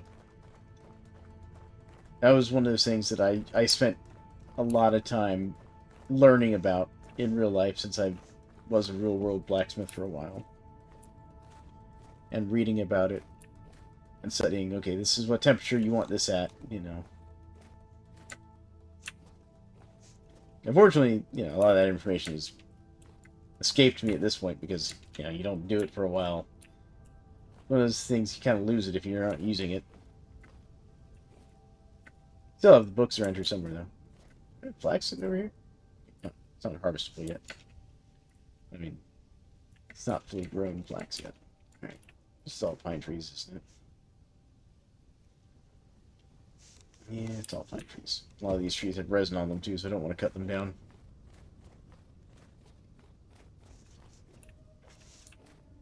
It will be quiet.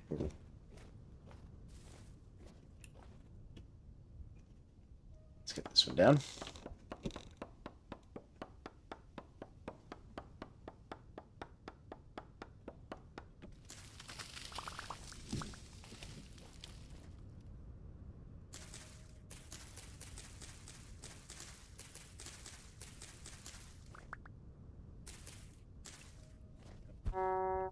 Shiver freaked me out there. I was like, what the heck is that thing running at me? Took me a second to register that was just a snow-covered shiver. Come here. You started it. Come here. We're going to finish it. Don't pick a fight and then run away.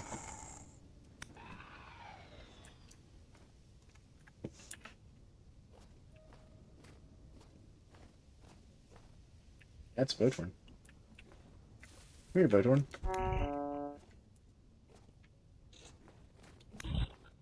There we go. One less Botorn in the world. Alright. I think this one doesn't have any sap on it. Alright. Try not to cut down the trees with resins. Since this is a vanilla playthrough, pine trees you plant cannot develop resin spots, and, you know, you can't make new resin spots on trees. So I'm not running the Wild Farming Revival mod like I normally do. It lets you make new resin spots on trees. Grab this birch tree, because birch trees are mildly useless in vanilla.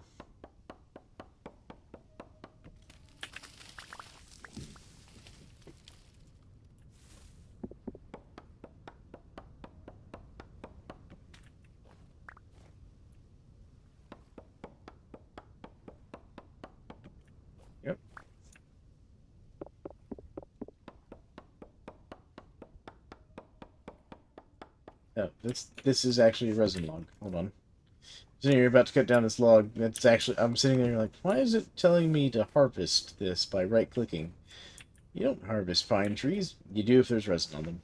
You just about chopped up a resin log. Would have been very sad about that.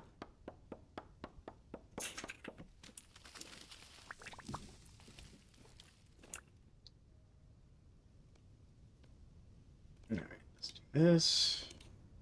Get this organized a little bit here. Keep pine cones. So I can replant more trees.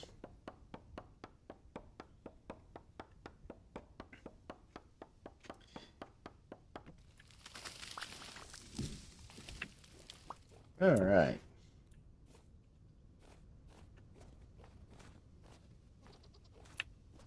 Hear that goat over there taunting me.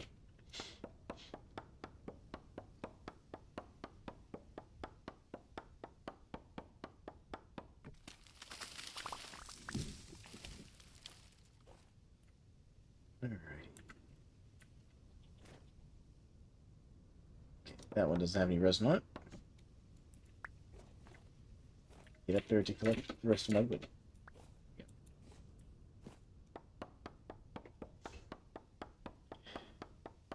But I hope everyone's having a good night out there. Well, night for me, whatever time it is for you all.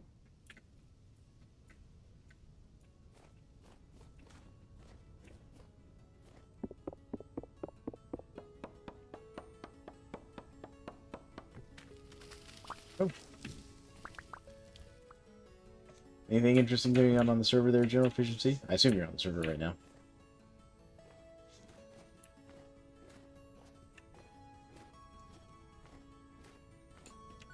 Temporal Storm. That's... I mean, I suppose it counts as interesting.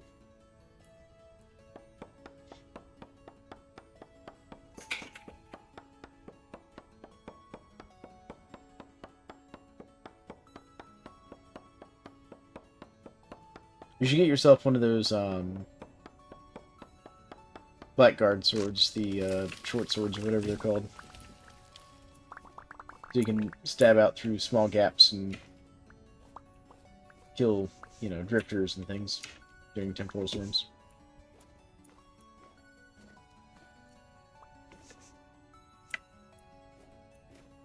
Get all it.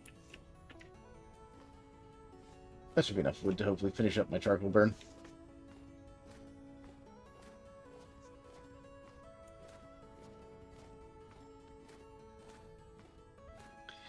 I've been considering making a mob farm on the server, because we've already seen the nonsense I did with my Auto Panner 9000. Now I just have to make the Auto Mob Farm 9000.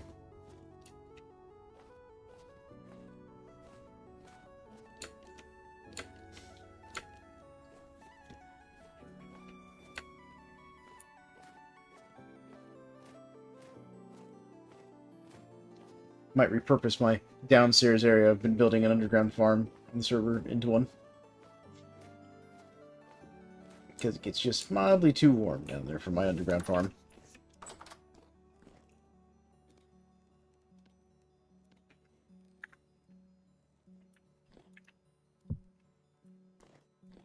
Let's make sure there's no things hiding in my charcoal pit. Sometimes mobs like to spawn in here and hide in here. Let's just convert all of it to firewood. See how much I have left over. You know, just that up here for now. Alright, so that's full stack, full stack. Make sure we only use the full stacks.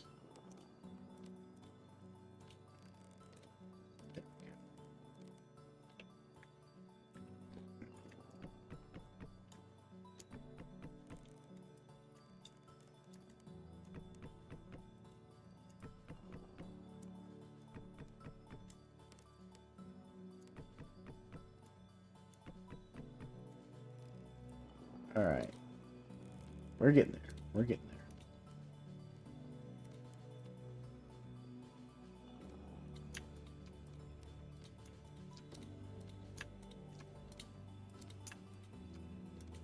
Okay. Let's see where this gets us.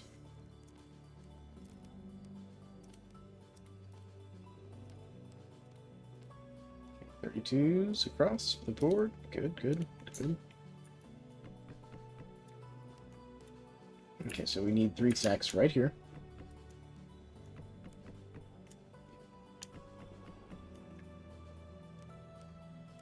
Okay.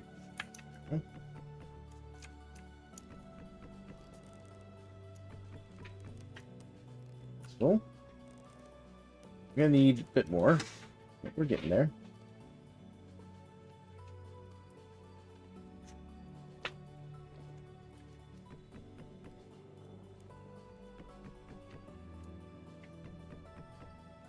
Go. Alright. Close that up. Let's go upstairs and check on our cementation furnace there, the steel furnace. It's going. Still burning. Got a little bit of charcoal left in there. Let's see how we're doing percentage-wise. 91%. Alright, so tonight should be the last night of needing it to burn. Let's put in just like a little bit more here. There we go. You know, I'm gonna do just a little bit. Let's just do like 4 more. There we go. Let's see how that does. Alright. That may even finish today. Let's go ahead and see about getting a little bit more firewood.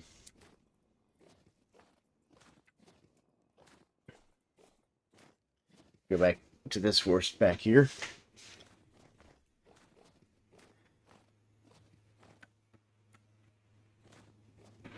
Because I want to get our charcoal pit running. Because I'm going to need fuel anyways to finish refining the iron that we get.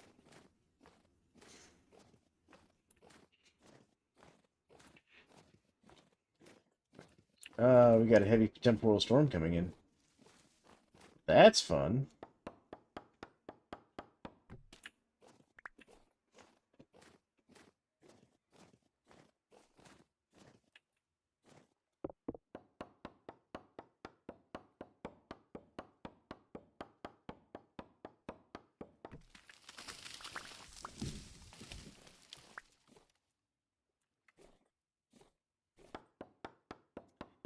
Yep, we'll chop up a little bit of firewood, and then we'll go hang out in our house during this temporal storm.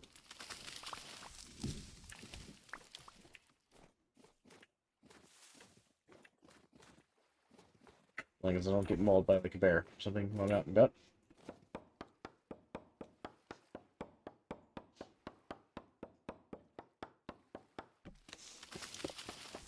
What I really need to do is go cut down an oak tree real quick. So let's give tons of firewood. Wood. Let's see here. Where's a good sized oak tree?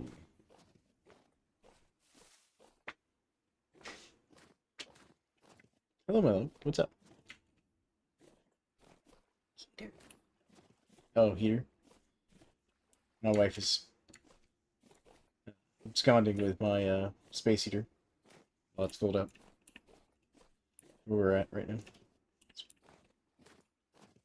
Let's see here. Got a boar. So there's no tree. I don't know if that one's big enough to be worthwhile though. We'll cut it down. Nice, sweetheart. Yeah.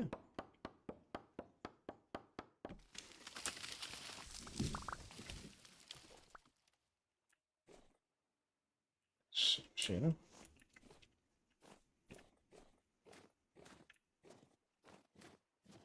My wife is giving me a nice back scratch right there. She's being a lovely wife.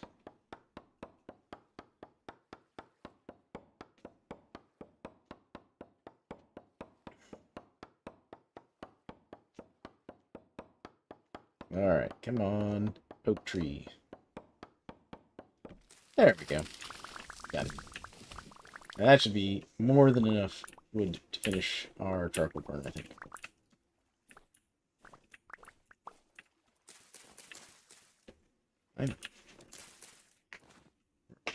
I'm almost under. Yeah, that's plenty. That should be plenty.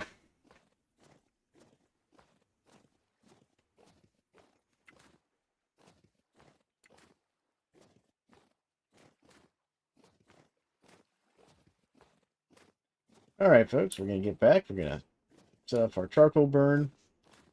Hopefully, see our steel get finished here soon. I'm about to run out of streaming time. So my wife came and gave me the signal that it is time for me to go to bed. Is something I'm supposed to go to a day job tomorrow or something and do my day job instead of being a YouTuber. I guess my boss would want me to show up and do like my work and stuff. I suppose. That's water. It's like I have not planted any trees there. I haven't planted any trees there because that's a pond.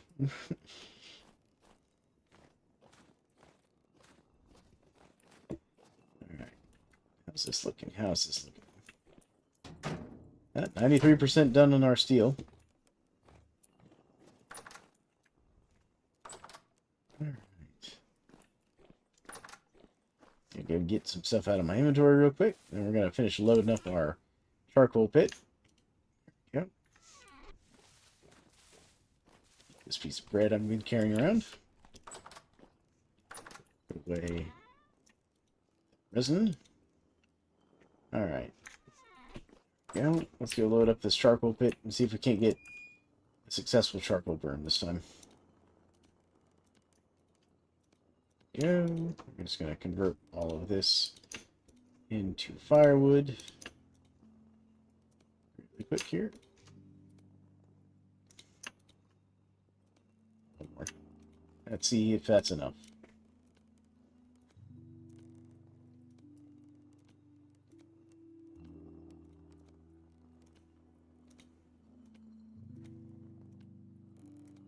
Alright.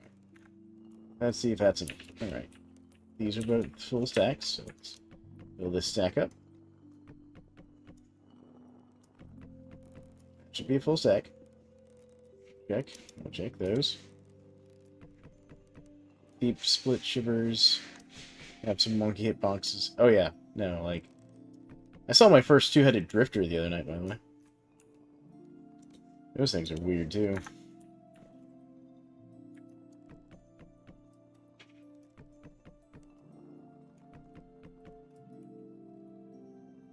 I need at least one more thing of firewood here.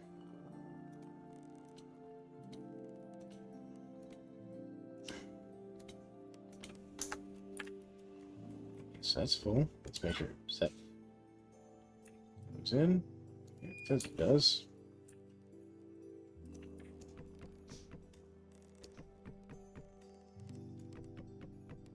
Make sure it's full.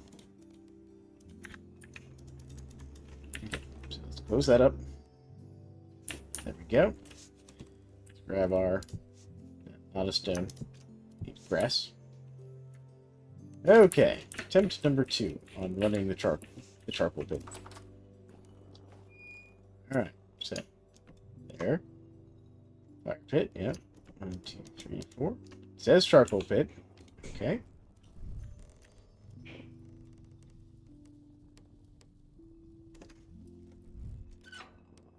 Alright.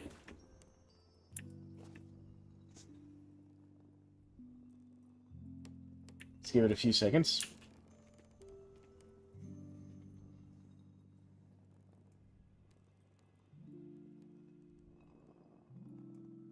Okay, I'm not hearing like the roaring flame like I did previously.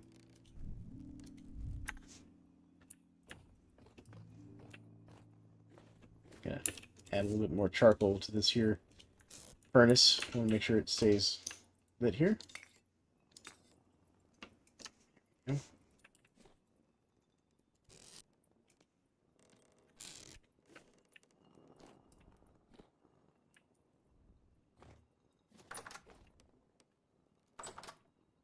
Stand at the door. I don't hear any crazy fire. And the reason you see this structure incomplete can't get hot enough paused is because it's checking to see if this counts as a beehive kiln. That's what's going on there. Which it clearly does not count as a beehive kiln. There we go. Alright, let's check our time. In the afternoon, let's see where we're at on our furnace. Okay. Smoke is good. No sparks. Good. 94%. Alright, so we'll probably have steel by the end of the day. Or at least in the morning game. Let's grab some of our bread I made. Just gonna eat some bread. Just gonna eat this stack of flax bread.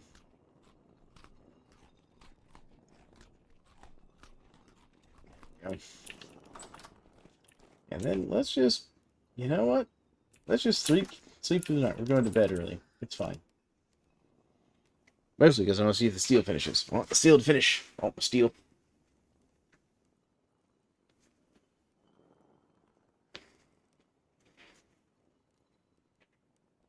Alright, the heavy temporal storm is imminent. Hold on.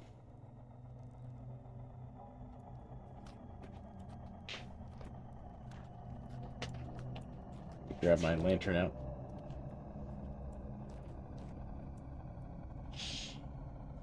Thank you, dear, for that comment. You know.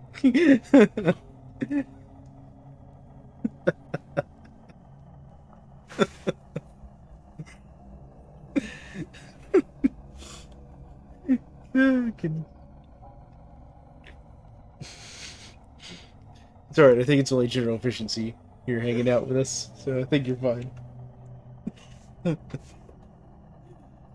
Oh, goodness. I don't understand you as you mumble into your hands. Sorry.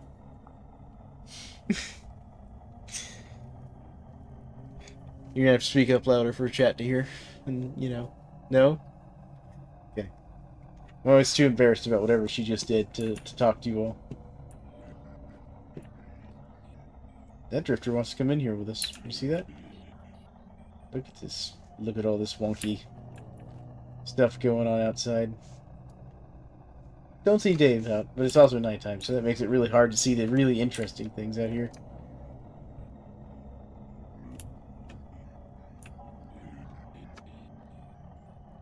Lots of drifters and such.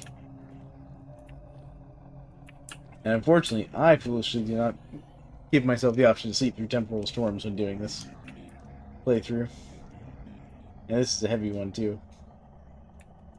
I also don't have my really cool display HUD that will let me know how much longer is left in the storm. Which, by the way, I'll be doing a mod spotlight on that at some point here in the near future.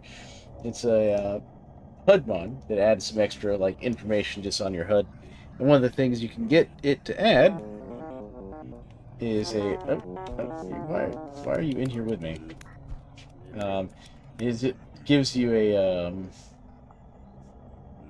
timer of like how much longer, you know, the temporal storm's got, or how much longer until the next temporal storm. That kind of thing. Really handy. My knife broke. I'm out of knives. Oh, yep. Hopefully I don't have to butcher another giver.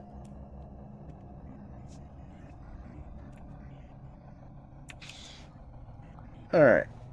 I'm just gonna wait for this to pass, though, folks. It shouldn't take more than about 5-6 minutes, usually. The temporal storm to pass. But we might actually have steel now.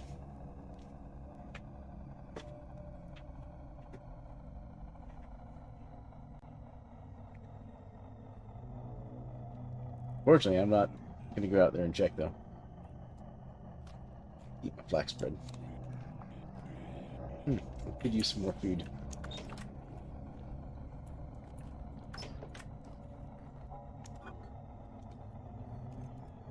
Alright, gotta grab some more food. Yeah, let's check My belts. Let's see here.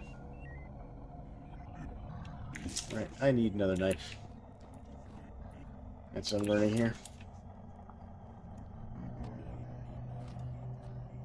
There we go. Good one.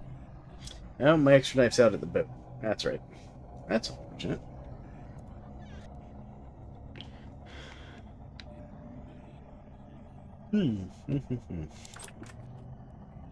That's a shiver crawling around on my forge. Bad sugar.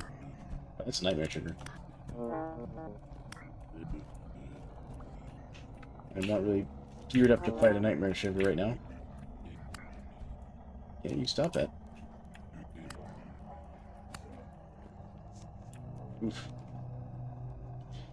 Alright. Let me close that up before I get myself into trouble there. And we're chop. Just seeing if I have a rock I can make a knife out of real quick.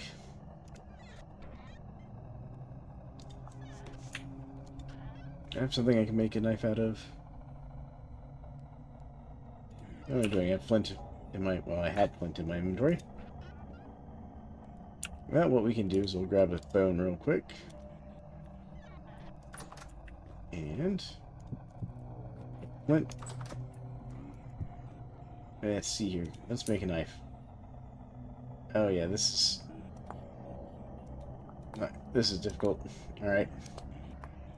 Forgot how difficult it was to nap during a temporal storm.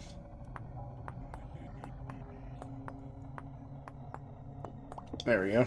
I managed to make a knife. Alright. I want this Nightmare Drifter, and he didn't give me anything. Sadness. All that effort, just harvest the Nightmare Drifter for nothing. Okay.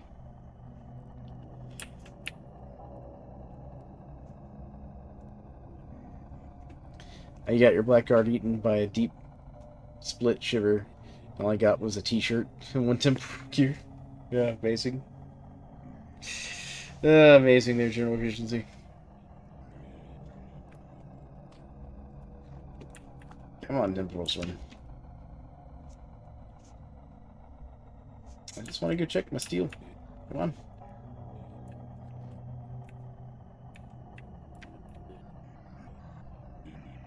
A lot of Nightmare Drifters out there tonight. I mean, it is a heavy temporal storm, so I shouldn't be surprised.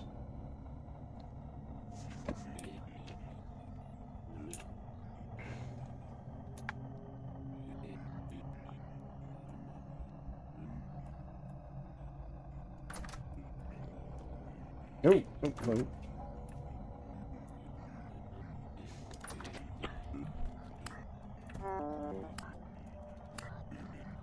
Nightmare Drifter.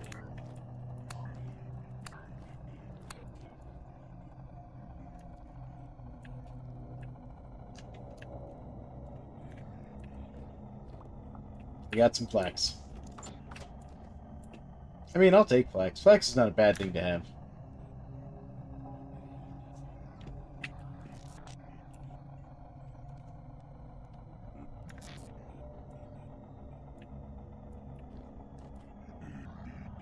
No, Dave.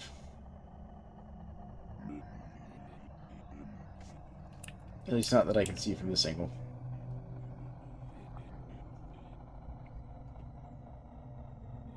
Wow, the temporal rifts look weird during these temporal storms. Botorn out there wandering around. You leave my elk alone, Botorn.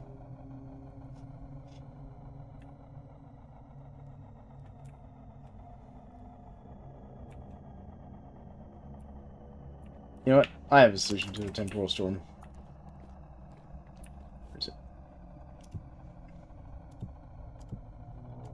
There we go.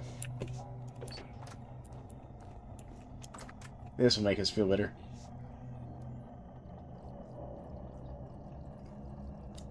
There we go. Let's just drink 2 liters of cranberry wine. That'll make us feel better.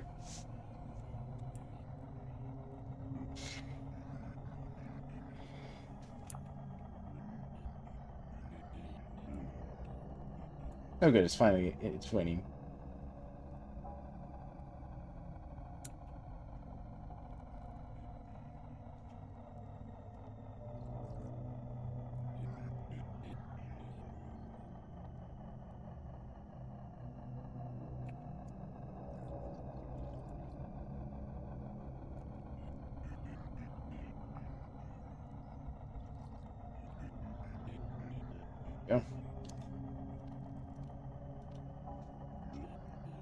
Also help with my fruit satiation a little bit.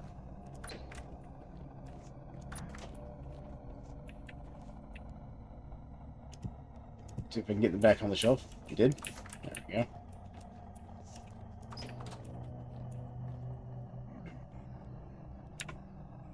Alright. Temporal storm is waning. We'll finish sleeping through the night once it finishes waning. There it goes. And my character's kind of plastered. So let's sleep through the night, sleep that off.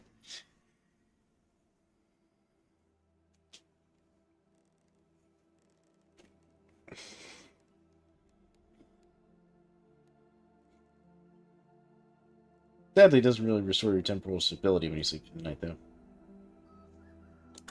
Oh, it also doesn't remove being plastered, either. That's interesting. Alright. How's things looking out here? Still low. And the verdict is... we have steel. Alright. Let's get this snow out of the way. We'll grab our steel real quick. We're going to want tongs. It's going to be hot. And I think we want a pickaxe for this. I do know you want to be careful not to break your refractory bricks.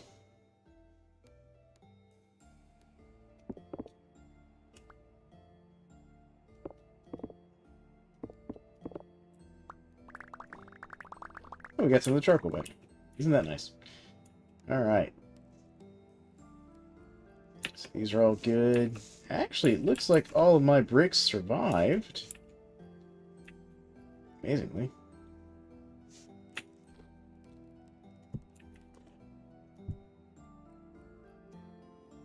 So let's do that.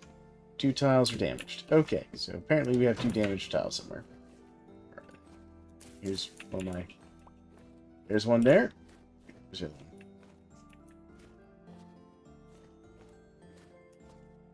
It's down below. Let's go down below here. So there's one. No, it's not down below. Where is it?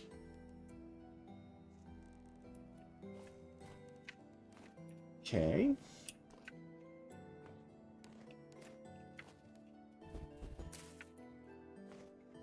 It's my damaged brick. Not blind, am I? Yeah, I probably am blind, but... that's the only highlighted one I see. Huh. Well, it's not like I'm trying to do another burn right now anyways. So let's go put our stuff away. Let's see here. Put our coffin lids in here. And put most of our steel in here. I'm going to keep 1 steel though.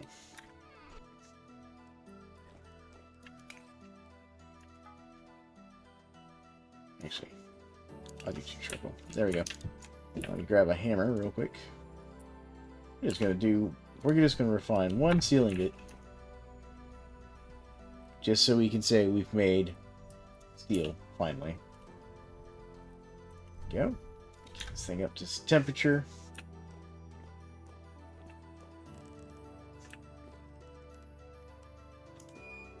Oh good, our charcoal worked. Beautiful. We didn't have a disaster with whatever was going on with the charcoal previously. So, to work steel, you have to have an iron anvil. So, just so you know, folks. You can make a steel anvil. I'm not going to make steel anvil. Even though I do have enough steel to do it, I'm not going to do that. Not for this playthrough. Future, maybe. But not for this one.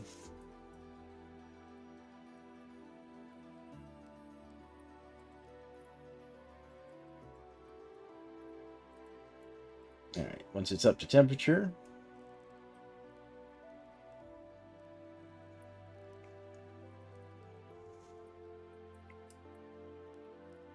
I mean, we could probably pull it out and work it now, but I'm going to let it get up to full temperature here.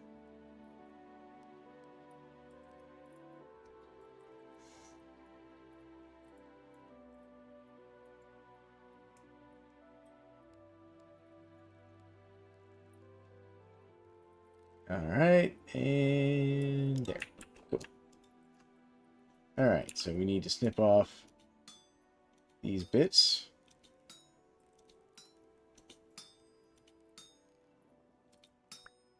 And it's steel. There we go. Now, we're going to make our pickaxe. Because that's the first thing you should always make. Or hammer. One of the two. Steel, probably the pickaxe. Or the Falks. I don't know. Suppose there could be varying opinions on that. But I mean, you get 16 pieces of steel per use of the furnace, so you can make a lot of decent stuff out of that. There we go. I feel like this is a brighter yellow color than the iron is when it's heated up. Just noticing that. It does seem to have like a different color.